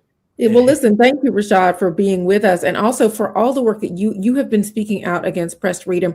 I mean, I saw you in action almost as soon as these arrests were announced. Saw you and Jane Fonda with the Committee on the First Amendment speaking out on these issues. What really does collective defense of the First Amendment look like beyond newsrooms? We're seeing such a groundswell of public support. Yeah, I mean, authoritarianism only works if all the sectors of society comply. And so in so many ways, the Committee on the First Amendment which Jane Fonda and a wide range of creatives and celebrities in Hollywood formed October 1st, was sort of relaunching something that Jane Fonda's father, Henry Fonda, and so many others were part of during the McCarthy era. But it is a sort of recognition when these type of attacks come to our freedoms, whether it's the right to protest, the right to a free press, the right to speech. We need all factions of society standing up. We need universities, we need business, we need Hollywood and media. We need all of those factors, all of those pillars of society to not comply. And so that is really the theory of change behind this work, is how do we get people in motion using their power and their platform and their relationships to be able to push back in really clear and strategic ways and help move more people into action to push back. But the work of holding those that enable, whether it is racism, whether it is homophobia, whether it is misogyny, whether it is all of the ways in which we are under attack, being able to hold the enablers, whether they be corporations, whether they be those in government accountable, has been at the heart of my work since I've been doing this work. And it's really great to be part of this effort right now and in this moment, hopefully getting more people to see what's at stake. You know, Rashad, it's always interesting when I see these polls come out. They say journalists, people's impressions or opinions of journalists at an all-time low. They are just right above used car salesmen and lawyers. And this is what I always say. Okay, that's great. But here's what my experience has been. When folks get their ass in trouble, they often call a journalist before they call a lawyer. Yeah. It's amazing the number of people, whether they're in prison, whether they've been fired, whether they are going through trouble. My email is filled up. My entire career, it's always been the case. When people need help, they often are calling media. So I never pay any attention to those stories because I always say, you know what? If your life is going good, okay, that's fine. But when you get in trouble, the two people you're going to call, journalists and lawyers. Yeah. You know, it's always funny what we say we're for or against until we're like under attack. You know, I know people that you know, like don't want to have anything to do with a higher spirit, but when something goes down, they're like, you know, praying. Lord, listen, I mean, churches, mosques, and synagogues were packed after 9/11. Right. And so you know, even the question around lawyers, when people need a lawyer, like, or when they have their backs against the wall, they go and they get a lawyer. And so I do think, you know, I think it's really important to put this in context that the polls may give us a snapshot where people are at, but they oftentimes don't give us their motivation. And they certainly don't tell us what people do when their backs up against the wall, and they don't tell us what people need in moments of crisis. And so that is the job of those that are writing the stories of our time. That's the job of activists like me to help make sense.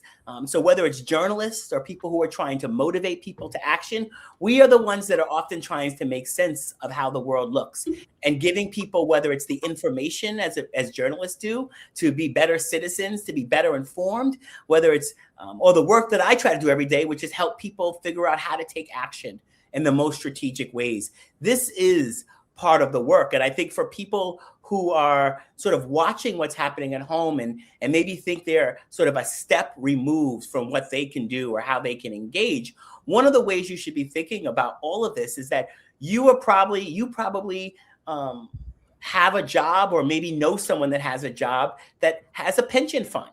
Where is that pension fund being invested?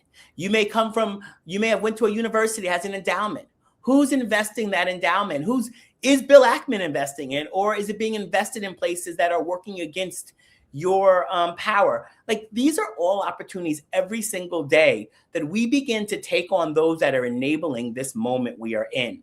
Because the inequality that's happening, the attacks on journalism that's happening, the attacks on our ability to even fight for a better future, right? Like, Roland, every single day, Emran, every single day, you help us make sense of so many different issues that are important to the community.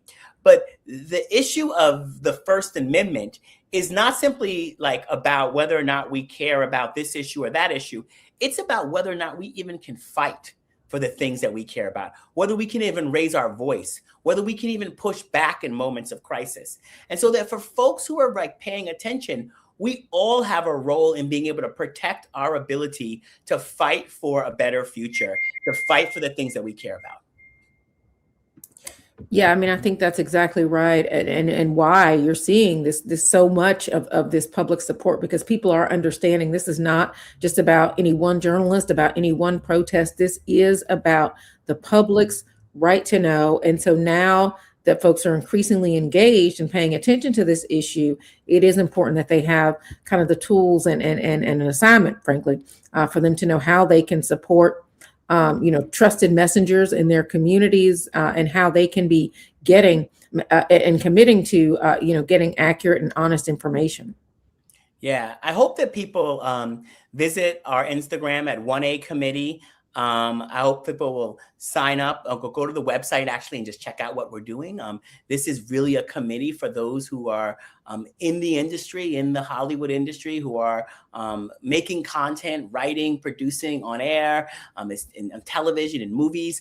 But what we're trying to do is organize this sector. But every single one of us lives in a sector in society. We are, we work in a business. We are part of a faith community. We have all sorts of ways in which we engage every single day. And we're going to need more of us to use the place in the space that we occupy to fight, to stand up, to use those spaces to say enough is enough. A line has been crossed. And that, I think, hopefully, if anything comes out of these deep attacks that are happening, it's a recognition that we have to build what's coming ahead. And, I oftentimes say there is no time machine that I want to get in, go back to, maybe for music or clothes. But for the most part, I don't want to get out of a time machine at a different time. I want us to go forward. And part of what we're going to have to do is we're going to have to fight for what the future looks like. And that means that we need to take some of these rights forward with us. And in order to do that, we're going to need all of us in the battle and in the effort. And so I'm so glad that you all are bringing us together in this conversation, this moment. And hopefully folks who are watching recognize that it's our responsibility to not just be passive observers, to not just sometimes retweet or amplify, but to do things in our own spaces and places, to call in the people in our lives, in our communities who are not speaking up, to hold the institutions that are accountable that we may give our money to or that we may be engaged with. All of this is part of the work at creating an environment where people recognize that things have changed and it's not enough to be silent. It's not enough to simply be silent, that we have to do more. That's right. All right, Rashad Robinson. He ends with, it's not enough to be silent, and we luckily got his microphone on. I set you up. Rashad Robinson for the Committee for the First Amendment. We appreciate it. Thanks a lot. Thank you. All right, I think she now has her camera on. Let's welcome to the show former California Congresswoman and now Mayor of Los Angeles, Karen Bass. Mayor Bass, you there? There we go. I'm here. How are you, Roland? Great. Aaron Haynes, the president of the National Association of Black Journalists, joins me as well. So we're glad to have you on. You were one of the first political folks who came out swinging with the arrest of Don Lemon and Georgia Fort on Friday. Why was it important for you to weigh in the way you did? Well, first of all, they arrested him in my city, and I'm not going to stand for that.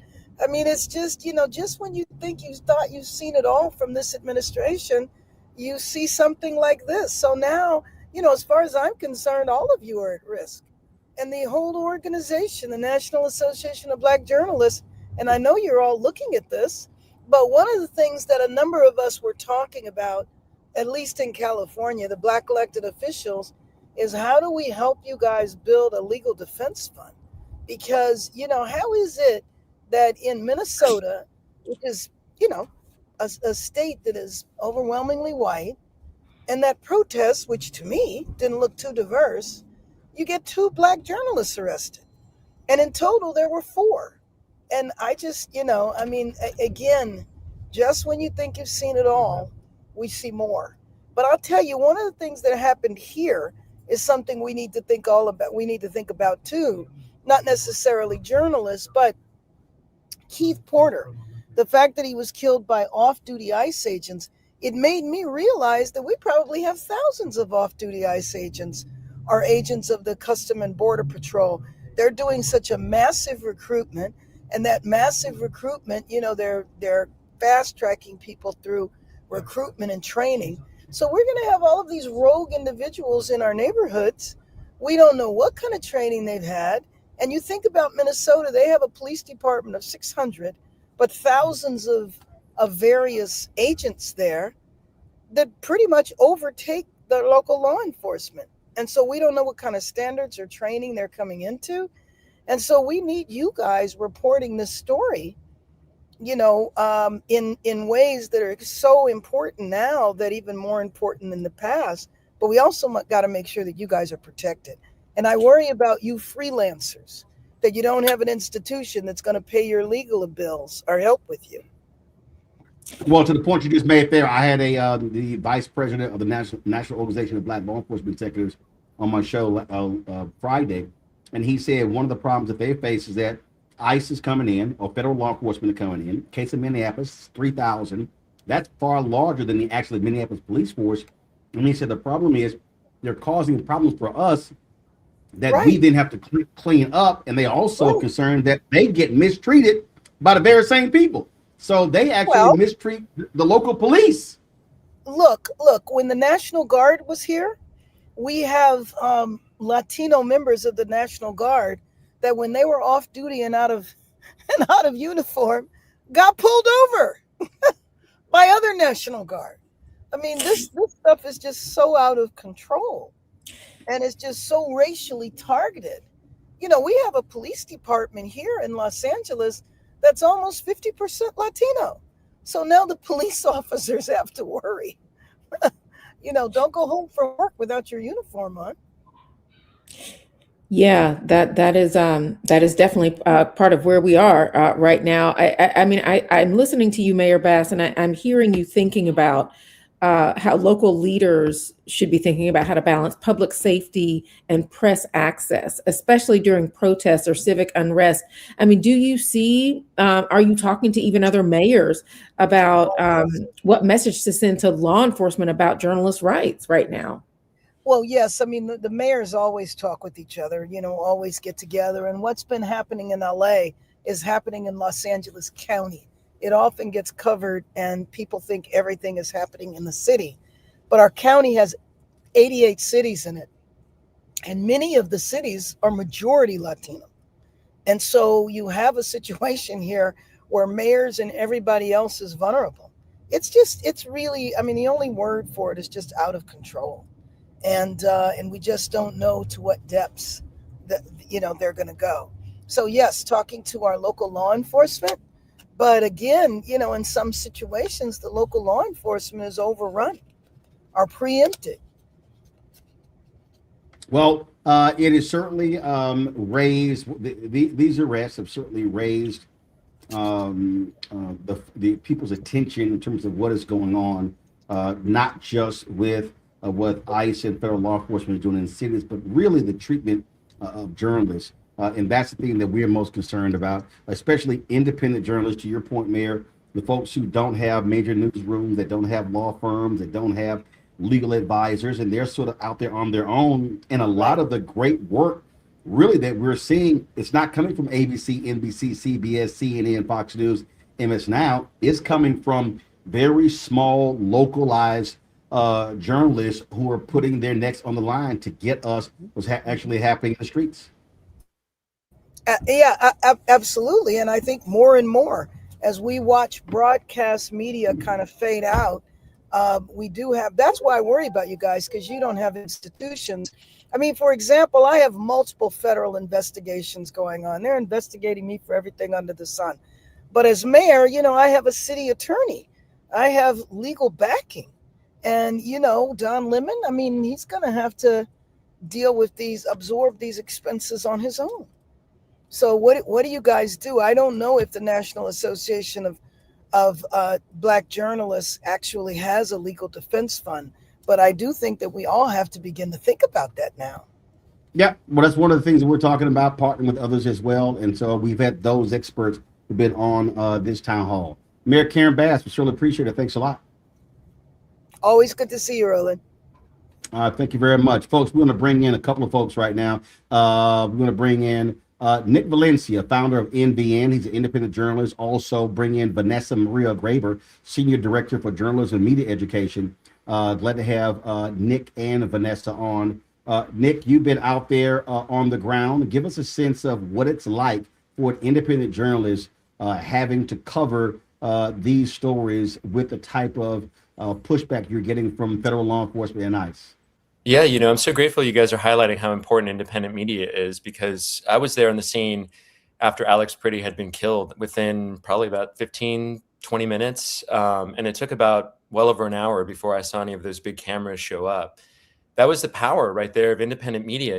It's going out there with my phone, and it's not having to wait for a photographer to choreograph this words and pictures dance. I'm literally taking people through the experience. And also, the institutions have been corrupted. The players within the institution are still doing their job, and there's some great journalists out there. But,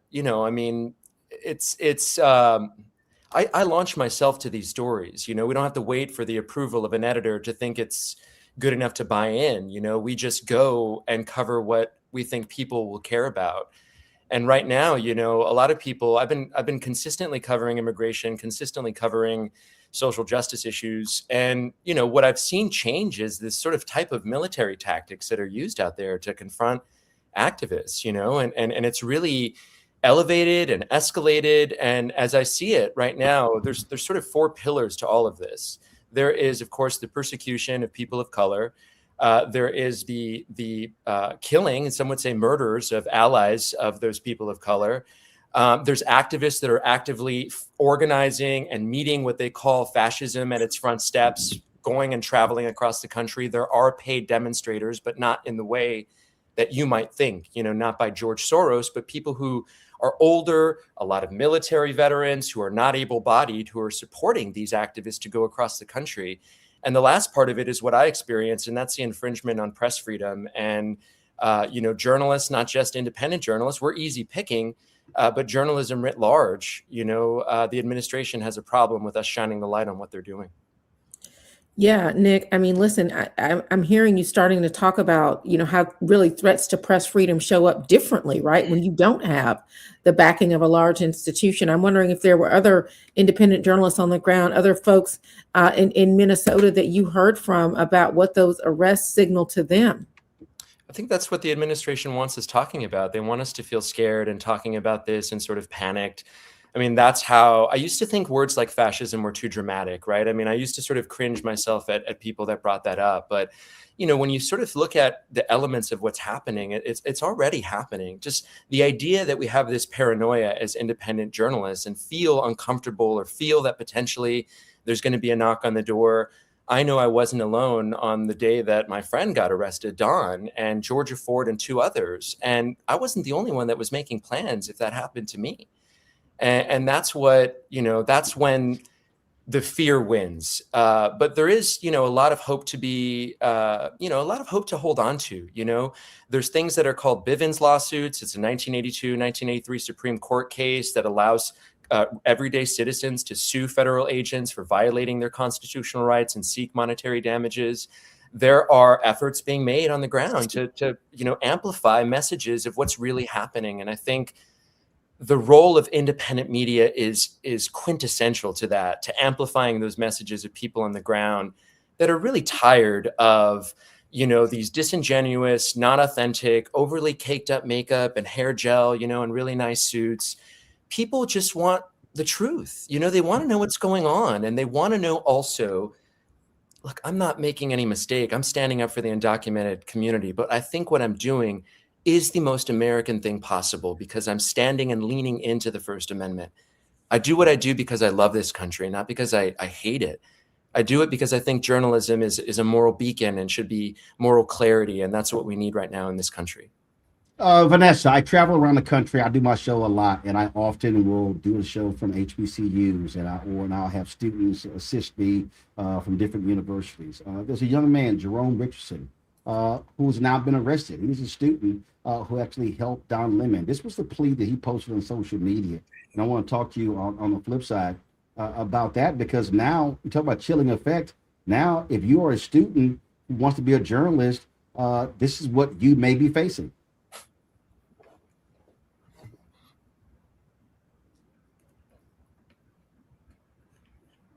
Hi, my name is Jerome Richardson. I'm a 21-year-old college senior. I've maintained my silence up until now about my connection to the recent protests at City's Church in St. Paul, Minnesota, which is my hometown, simply because I'm focusing on finishing my degree and graduating in May. However, with an indictment looming, I fear for my safety and the threat of public doxing. Having overcome many obstacles to reach this point, I really hope to be able to complete this semester and graduate and earn my degree. On January 18th, I assisted Don Lemon during his visit to the Twin Cities by helping with logistics and connecting him with local context. Don was reporting on the situation on the ground during the occupation by DHS and ICE and Border Patrol agents. And at that time, I was proud to support his work in exposing the everyday injustices resulted from the federal government's agenda.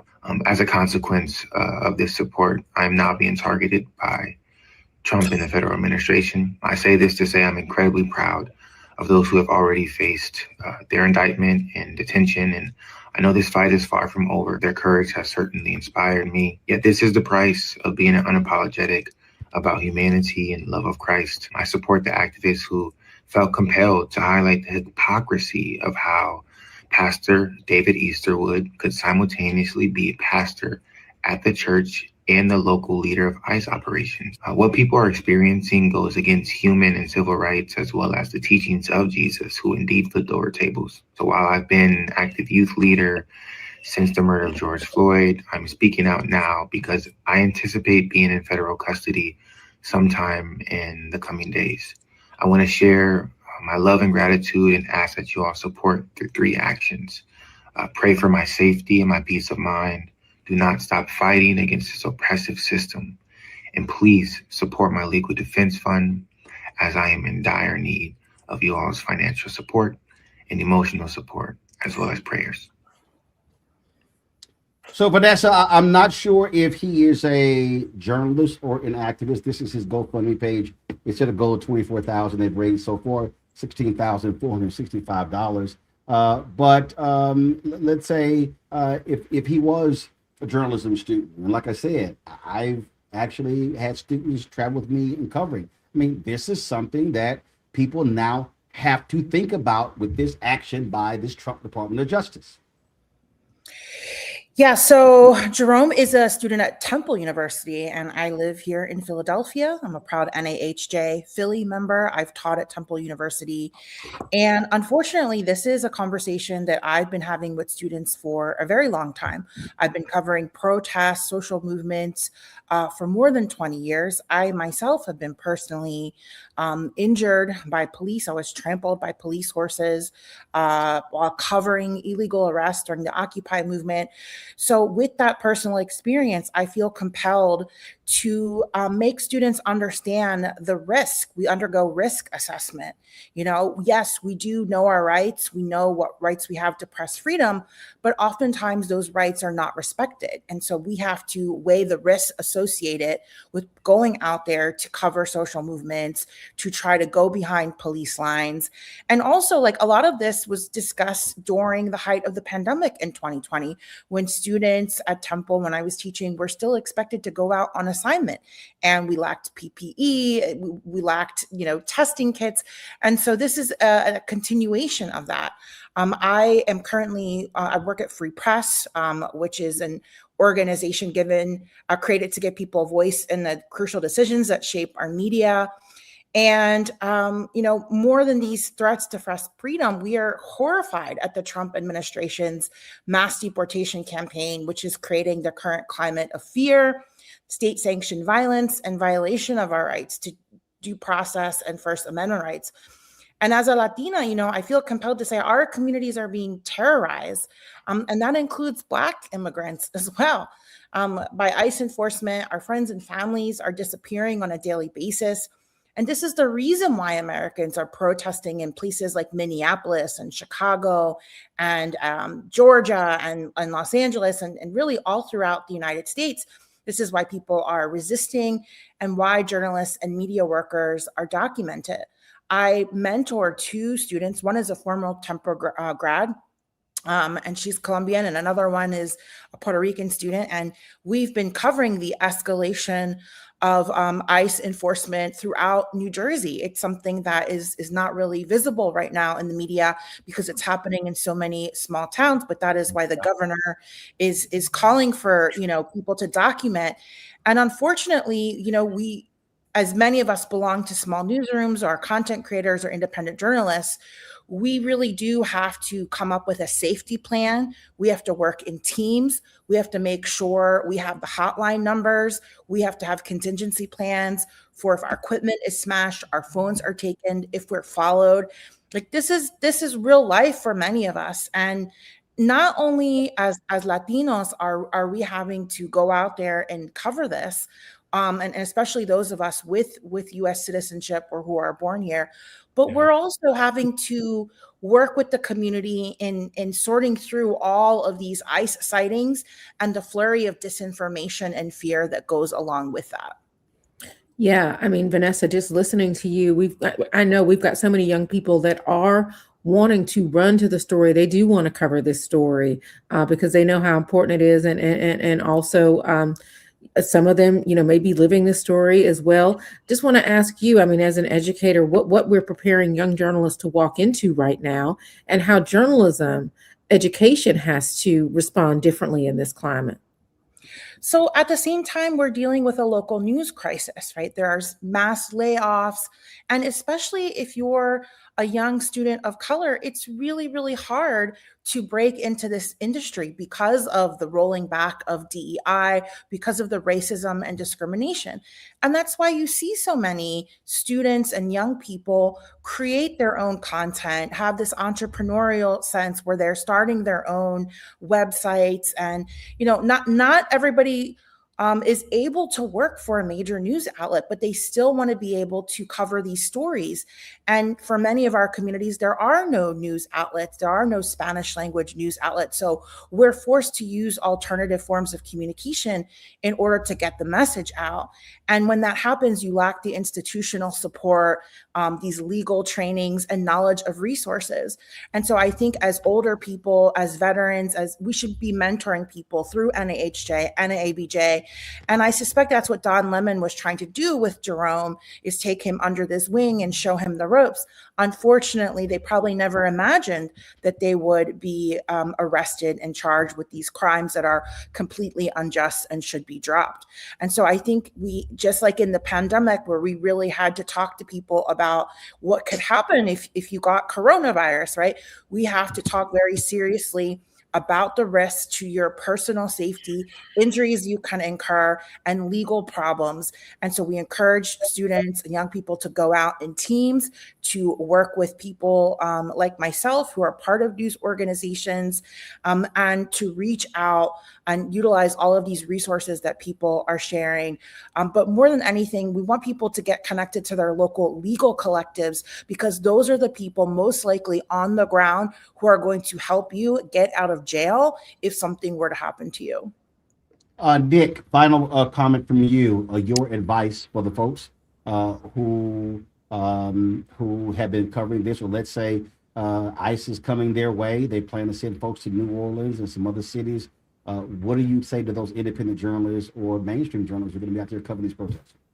Trauma is real. It's not just the communities of color that are being impacted. It's everyone that, intersects with us on our everyday life, people that don't even know that they're interacting with an undocumented immigrant. All of that is interwoven. And so I also think the irony of journalism is that our success comes typically on someone's worst day. And so to be mindful of when you're out there covering these things, people get hurt, families are being separated, you may have some success as an individual have a clip go viral. But at the end of the day, you know, journalism is an active service. And that's why I think that we're having success at NVN. We're very mission oriented, and we're also able to apply to this new media world the ethics of legacy media. You know, I think as independent journalists, the ones that are really getting a lot of traction, they're effective communicators. You know, I mean, that's what it takes to be a new media journalist right now, to be an effective communicator, keep an audience engaged. The reality, though, if I'm being rigorously honest, is that there are a lot of independent journalists who are out there. I can't say a lot of, but I have seen independent journalists who are out there who identify as independent, identify as journalists, and they're throwing stuff in the, you know, in between their news gatherings. So that makes, you know, people like me less safe. The last thing I'll say is that, you know, you'll probably hear from Republicans, conservatives, others who denounce what's, you know, or maybe not so much denounce what's happening now, like where was this energy during Obama?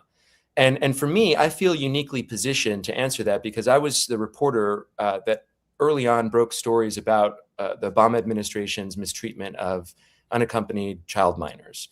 And the difference here is, yes, Obama did deport, you know, thousands and hundreds of thousands of people, but ask yourself, you know, did you ever see images like you see right now?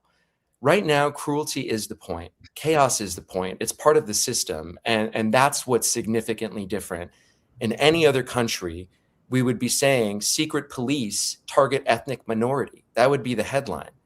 And instead, now we're living this. After this, I'm going to be on live in Ecuador because they see so many parallels between dictatorship and what they went through and what's happening now in America. Is that so crazy or what? I mean, yep. What we're living now, Roland, what we're living now, I'm so glad that you guys are amplifying and using NABJ's platform to do this, because sooner or later, we struggle from a disease of individualism in this country, and sooner or later, you're going to be impacted by it, and we're all going to have to do our part. And I'm doing mine right now. That's what we tell folks. Might be not my backyard, but it could be in your front yard real soon. Vanessa, and Nick, I certainly appreciate both of you joining us. Thank you so very much. Folks, we got about four guests left. Let me bring up Alex Garcia. He's the president of the National Press Photographers Association. Let me also bring up, please, Gabrielle Gonzalez. So bring up Gabrielle as well as Alex, please. All right, glad to see you, both of you. How you doing? Good. Thanks for having us. Great. Thank you. All right, Aaron, take it away. Yeah, absolutely. I mean, look, Alex, we wanted you here. I mean, obviously, thank you also for being in solidarity with us. NPPA was also one of the signatories on our solidarity statement, but really photographers who are documenting what is happening on the ground, these photojournalists who are on the scene, bearing witness, you know, and creating part of that honest and accurate record. Talk about the unique threat to those journalists in trying to cover this moment, and what your members are telling you. Yeah, so it's been my first week basically as a president, and it's been like a crazy one. Welcome. Yeah, thanks. We had people reaching out to us. We had someone reaching out to us that he had been thrown to the ground and he had to go to the ER and had brain injury and doesn't know what to do. And so he reached out to us, and we're trying to provide him as much support as we can and send him places.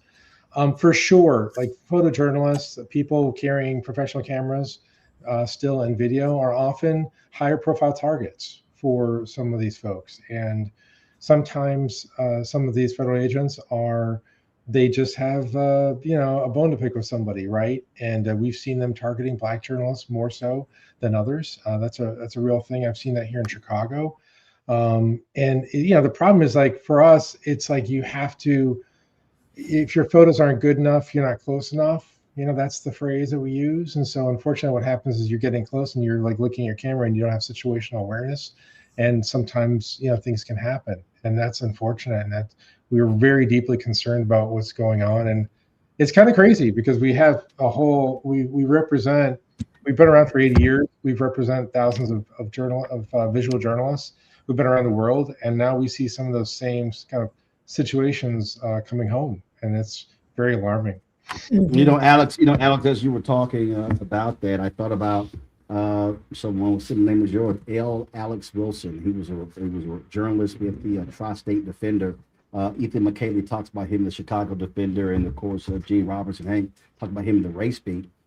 He was covering the Arkansas that took place in Arkansas in 1957. White mob beat him, attacked him, suffered a serious brain injury, died 3 years later as a result of that. And what people don't realize is because Black journalists were being attacked by racist mobs, that's one of the reasons why you saw mainstream journalists covering the movement and not Black journalists, because they had to pull out for their safety. And so we talk about safety, and people just don't realize that this is a reality when you're out there. We think about war zones overseas, but we have to understand that, listen, when you're a photographer, you're up close and personal. You're literally there in the mix, the kind of images they get. And we see these photos and like, oh my God, that's a stunning image. But you're literally right next to the person when this is happening. And people literally are putting their lives on the line, and they have to deal with repercussions of tear gas, of pepper spray, a smoke inhalation, but also getting pushed around, getting attacked. Right. Exactly right. Exactly right. Yeah, and it's not getting any easier, right? And and we haven't really talked about this, but like, if you're going to go into the profession, right, and you're going to try to create generational wealth, right, are you going to go into journalism knowing everything that's happening? That's why it's been really challenging, for the past, for the years I've been in this profession, and I'm old enough to remember when NABJ was part of the Unity conferences with the NHJ, and we were all gathered together as a unified body, which is a beautiful moment in time. You guys had the best parties, by the way, like by far. I gotta tell you that. But yeah, that's how we deal with PTSD. We better throw. That's how we deal with stress. So we better throw a real good party to be able to dance the craziness away. Exactly right. But I mean, if we're going to support like new, journalists of color coming into the profession, I mean, we've got to find a way to support them. So for us, like one of the things that we do for our members is we, and by the way, it's a really good, we have, most of our members are independent journalists now. Like photographers have been hard hit by layoffs. And so most of us are independent, trying to find our way. And so one of the things that we do for members is we have a really big, we provide legal services basically for photographers. We're not licensed to practice law in every state, but when we're not, we can basically refer people to a network of lawyers around the country for referrals. We draft or join in letters addressing First Amendment and journalist issues. So we're pretty heavily into legal issues around this. The other thing I want to make mention for everybody, there's an organization called Crisis Ready Media, and they give free webinars. And we are going to be, the people who are part of that were former combat folks. So we are going to be involved in trying to partner with them to provide some more free webinars for people. They do in-person training, but that's a separate issue that I think most institutions might want to invest in. But most independent journalists are going to be a little bit more challenged to do that. So the other thing we have is we have a Press Pass Navigator on our site for members. So basically, if you are going into another city or state, as much as a Press Pass can help you, it's probably good to have. But sometimes it's not worth the paper it's printed on, depending upon who's looking at it. But those are just some of the things that we're trying to do for our members. And so if you want to go to our site, we have some free resources as well, nppa.org, and that can provide, we have a lot of articles that address some of the issues that we've talked about, some of the trauma, because when you're photographing trauma, you're experiencing it too. Yes. Yep. It's a deep emotional thing, and it's not easy. Some of my colleagues who basically will just break down in the middle of a conversation recounting what happened, and you realize they need to get some help. Yeah. Gabrielle, I want to come to you. You're with the American Society of Journalists and Authors, and I know that you've also got some resources for independent journalists that you want to talk about. Tell me about those. Absolutely. So just Aaron and Roland, just want to thank you for bringing together this coalition. Also, Alex, your points on the risks that journalists take is so important. So just want to acknowledge the risks that all of us are taking every day and speaking out.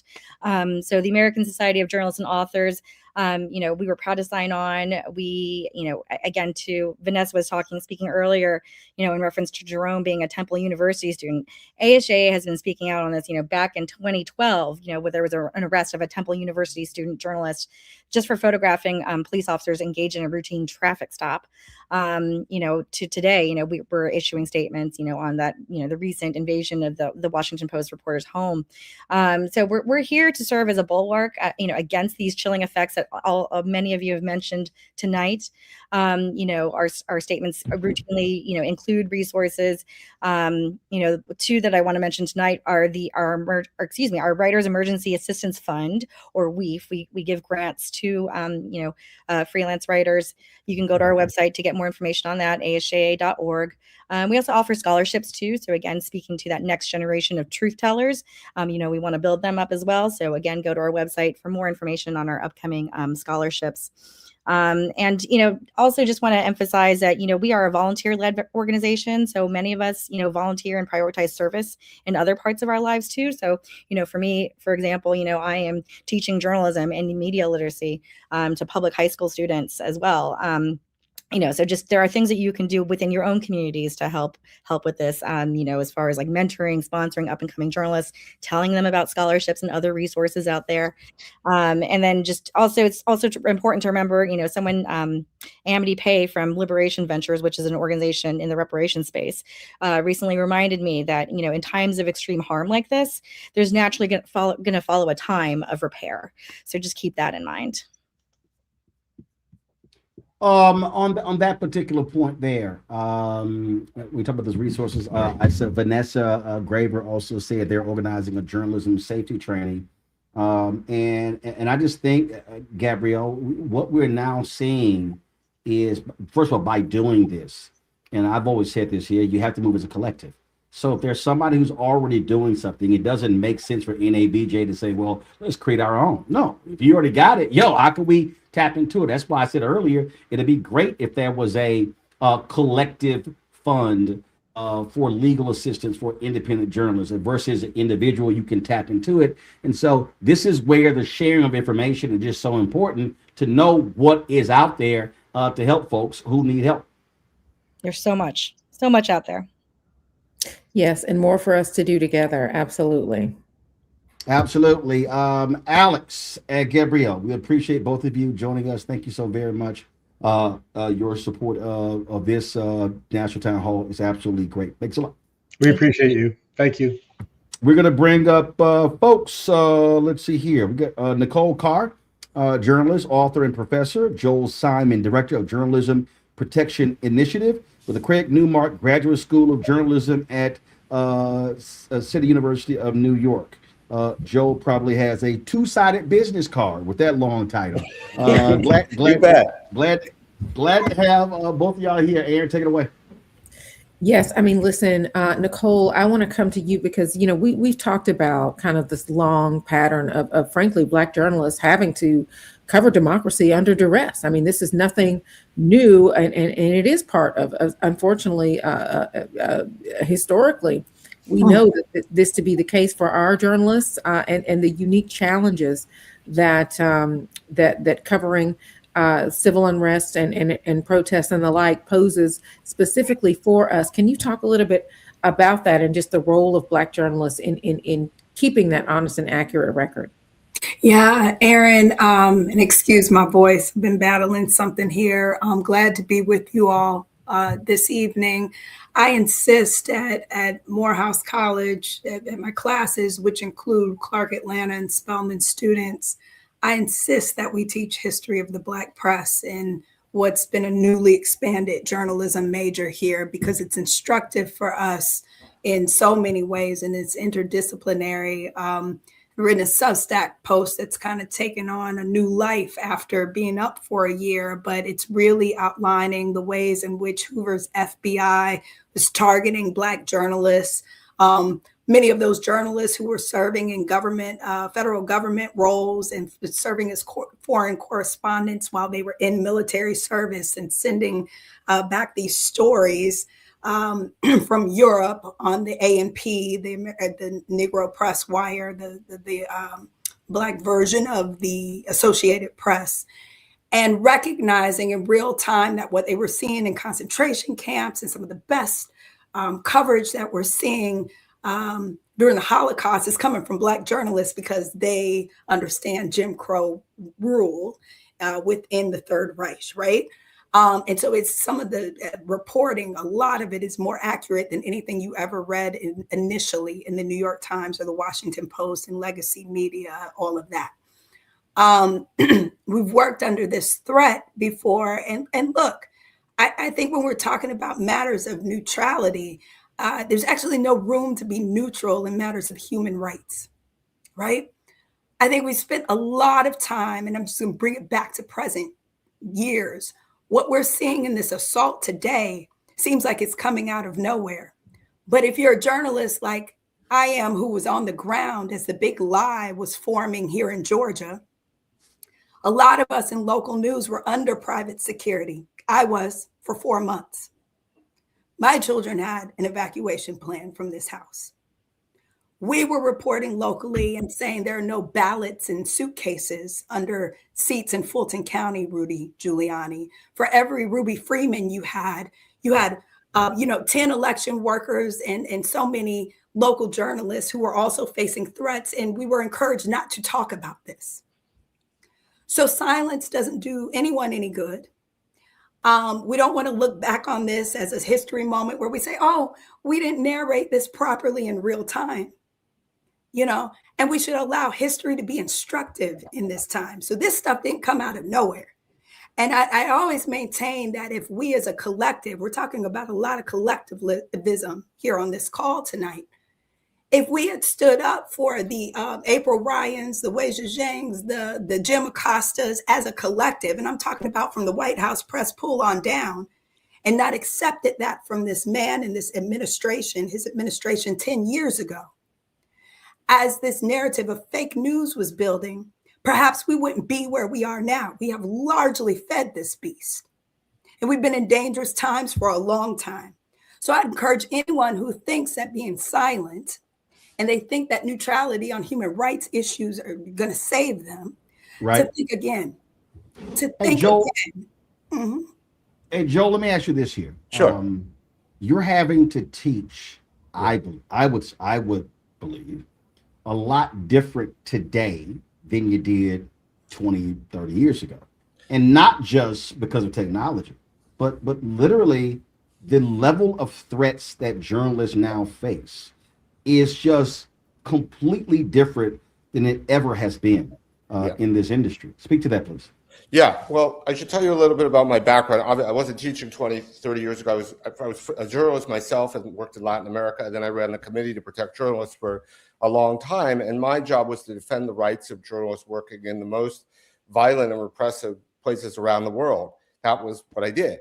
And I really never thought that we'd be grappling with these kinds of issues in the US, or maybe I thought it was possible, but it was something I never really confronted. And so when after 25 years of running the Committee to Protect Journalists, I looked at what was happening in the United States, and I spent a year before I joined the Newmark School, where I teach now, working on a major report about the history of journalists covering protests and demonstrations in the United States and the lack of legal protections. And this report is called Covering Democracy. And I actually anticipated, I said, the laws that protect the rights of journalists covering protests and mobilizations going back to the civil rights era are incredibly weak. We don't have real protections. And every time there are mass protests and demonstrations, there's a crackdown on the press freedom and the rights of journalists, and this has been something that has been present throughout our history. So when I got to the Newmark School and I started teaching, I basically brought into the curriculum the notion that in order to practice journalism in the United States, we needed to train students on the kinds of techniques and strategies that journalists working in more authoritarian and repressive societies around the world have had to grapple with for many years. How to make a basic safety plan, how to understand and use protective equipment when you're out reporting, particularly on protests, to really understand your rights, but also understand that often your rights are not going to be respected. You're going to have to, if you assert your rights in the context of, say, a police action, you may not be in a position where you can actually protect your own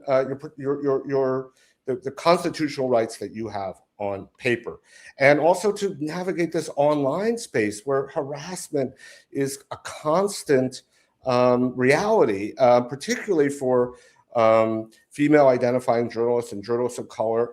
Everyone, who's tuning in tonight is going to know this. This is not going to be news for anybody. But young journalists who are entering the profession, in order to be successful, we wish this were not the reality, but this is the reality in which the next generation of journalists will have to work.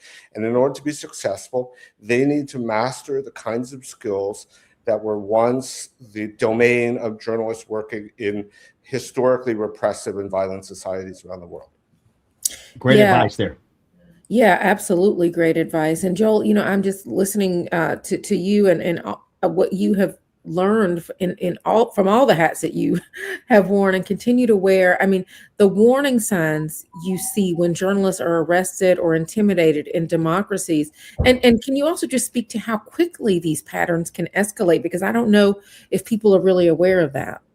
Yeah, I mean, one of the things that we when I look around the world in my CPJ role, this is, again, something that many people have observed. The first line of attack is against journalists and the media. So if you see journalists coming under attack, you know that there's a broader crackdown that's coming. This was true, in Russia. It was true in Venezuela. It was true in Hungary. It was true in Poland. It doesn't matter the nature of the society. The first line of attack is usually against the press.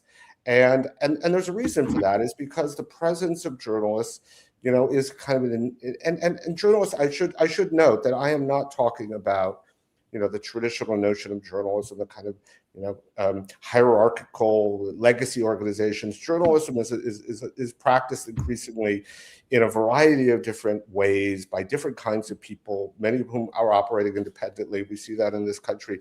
But when there's a crackdown on that kind of ability to document and disseminate what's happening, and that ability is compromised, that opens the door for broader repressive action. And that's actually what we're seeing right now. Of course, this is obvious. And what's really interesting, I just, Roland and I want to make one point that I think is important in a historical context. Journalists have always said throughout history that, we need the public to stand up for our rights, because we are your eyes and ears. And this was, certainly the case in the civil rights movement. John Lewis famously said, that without the press, the civil rights movement would have been like a bird without wings. But of course, it's reversed today, in the sense that so many people are out there practicing journalism informally, and their ability to document the activities of law enforcement is being utilized by traditional media to understand and contextualize these murders that are happening and these abuses. So we are all in this together. There's, journalists have traditionally talked about press freedom, but we really need to expand our understanding of what's under threat. It's the broad expressive activity protected by the First Amendment. Journalists and people who are out there with cell phones documenting what's happening, we are all in this together. All our rights are under attack. Nicole, your final comment. I know you don't have much of a voice, but final comment. No, I will piggyback off of Joel. All I want to say is Darnella Frazier. Right. If it weren't for that 17-year-old young lady who went on to earn this Pulitzer citation, if we had been relying on the Minneapolis police and the press release, the story of George Floyd would be unknown. So absolutely, a threat to one of us documenting, bearing witness is a threat to everyone. So indeed, folks, Nicole Carr and Joel Simon, I appreciate both of you joining us on this critically important National Town Hall. Thanks a lot. Thank you. Thank you so much. Had lots of folks who have commented tonight. There were some people who wanted to join us, but because schedule couldn't get on. So we appreciate everybody who came on to offer their professional insight, expertise on this critically important topic. Aaron Haynes, your final comments. Yeah, I mean, Roland, what a robust and important and urgent conversation we have had. And as we close tonight, thank you so much to all of you for hanging in there with us and tuning in. I want to be clear about what this moment requires, because what we've heard across this conversation is that press freedom does not defend itself. It survives because people choose to protect it, not just in principle, but in practice. And so too often we know that Black journalists are asked to bear the greatest risk with the fewest resources. So I want to talk about just what support looks like right now. First, stand with Black journalists publicly. Follow our work, share it responsibly, push back when our credibility is questioned or when our presence is challenged. Visibility is protection. I think you heard so many people saying that tonight. Second, invest in the institutions that exist to protect us. NABJ was created for moments like this 51 years ago to advocate, to intervene, and to ensure that Black journalists are not facing these threats alone. So if you're able, support NABJ's work, support Black-led newsrooms like this one, and support organizations providing the legal, safety, and professional resources. And third, speak up where you have an influence. We heard people calling for that tonight. So if you lead a newsroom, if you lead a classroom, a foundation, a community organization, ask what policies, protections, partnerships are in place when journalists are targeted, and what gaps still exist to be addressed. And finally, refuse silence. That is what this message is sending. The chilling effect. When you can silence Black journalists, who else can be silenced in our society, in our democracy? History shows us when attacks on the press go unanswered, they can spread. So accountability really depends on witnesses, and witnesses need protection. So NABJ is going to continue to do this work, advocating for our members, naming patterns of abuse, and defending the right to report freely and safely. But we can't do it alone. A free press is not a privilege. It is a public good. And protecting it is a shared responsibility because this is about the public's right to know. So we want to say thank you again to the Black Star Network for partnering with us on this broadcast.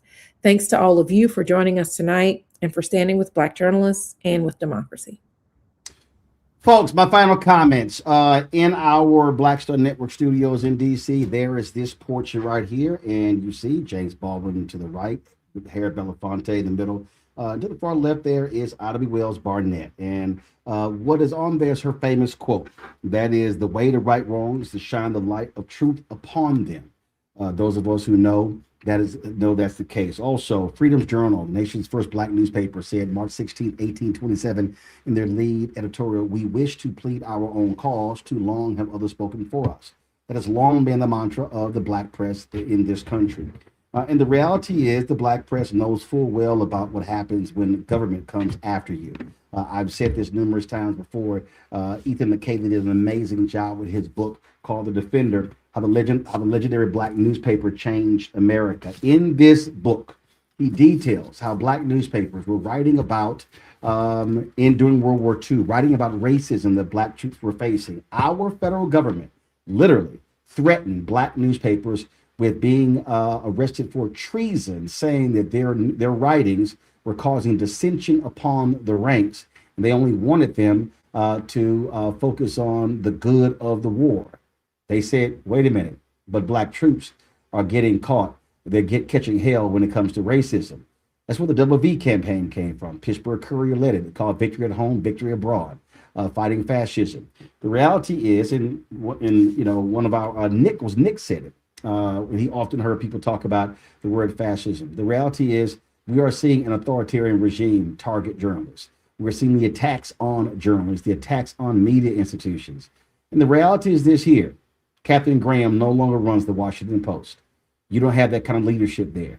You don't have the leadership of the Bingham family in Kentucky, the Chandler family in Los Angeles. We can go on and on and on, where you had folks who actually believed in the First Amendment, who believe in the freedom of the press. What we now have are corporate individuals who often on the mainstream level are more concerned about their stock prices, their private equity investments, as opposed to the work of journalists. Journalists are now having to do the work, do the heavy lifting, And then you look back and realize that you have bosses who don't have your back. For independent journalists, it is an even tougher road. Thin margins already there, barely being able to pay bills, but folk who are committed to doing the work of journalism. They want to do the work that the Ida B. Wells Barnett, and of course, Martin Delaney, and Frederick Douglass, and Robert Abbott, and of course, Alice Dunnigan, Ethel Payne, Chuck Stone, Lerone Bennett, Simeon Booker. We can go on and on and on. All of these folks, they understood the power of media. And if there's any time where we need a free press, it is right now. It is right now when the Wall Street Journal writes a story about Donald Trump's family getting $500 million from a sheik doing business with them. It is even more important when you look at insurance companies, when you look at petrochemical companies and Cancer Alley in Louisiana, when you look at what's happening in Mississippi, when you look at environmental issues, when you look at all of these health issues, all of these things matter because media, like Ida B. Wells Barnett said, shines a light upon darkness. See, folk don't mind doing the dirty stuff in the dark. When a light hits them, things change. And that's exactly what media does. There is no greater time than we need a free press than now. Transparency? Absolutely. Truth? Even more absolute. And this is where the public needs to stand with us and support us. We've shown you GoFundMe pages. We've shown you organizations, nonprofits that raise money for legal defense funds, for training, for security, all of those different things. They are all needed because trust me, if this country does not have a free press, then we are not like everyone else. And when people say, oh, our soldiers, they fought for this. Remember, our soldiers, when we have wars, they didn't fight for the Second Amendment alone, or the third or the fourth. There's a reason the first was the first. We appreciate NABJ partnering with us here at the Black Star Network. Folks, I'll see y'all tomorrow at 6 p.m. Eastern. Please don't forget, follow NABJ at NABJ Official on Instagram. Follow NABJ on Twitter. Please go to nabj.org. We also, of course, have a campaign where our goal is to raise $10 million for our fund to create our endowment fund for NABJ. We created a golden circle as well. We have different levels where people can give. So go to nabj.org to be able to see what that is. We've got to have a strong organization. We are the world's largest minority media organization. We represent Black journalists all across the world. And so please, your support of the work that we do is absolutely critical. And so whether you could give $1 or $1 million, it does not matter. Every single dollar counts when it comes to training the next generation of Black journalists. Let me thank my Black Star Network staff for having put this together. Appreciate everybody for all the work that they did, folks. Thanks a bunch. I will see y'all tomorrow, 6 p.m. Eastern on Roland Martin Unfiltered on the Black Star Network. Holla!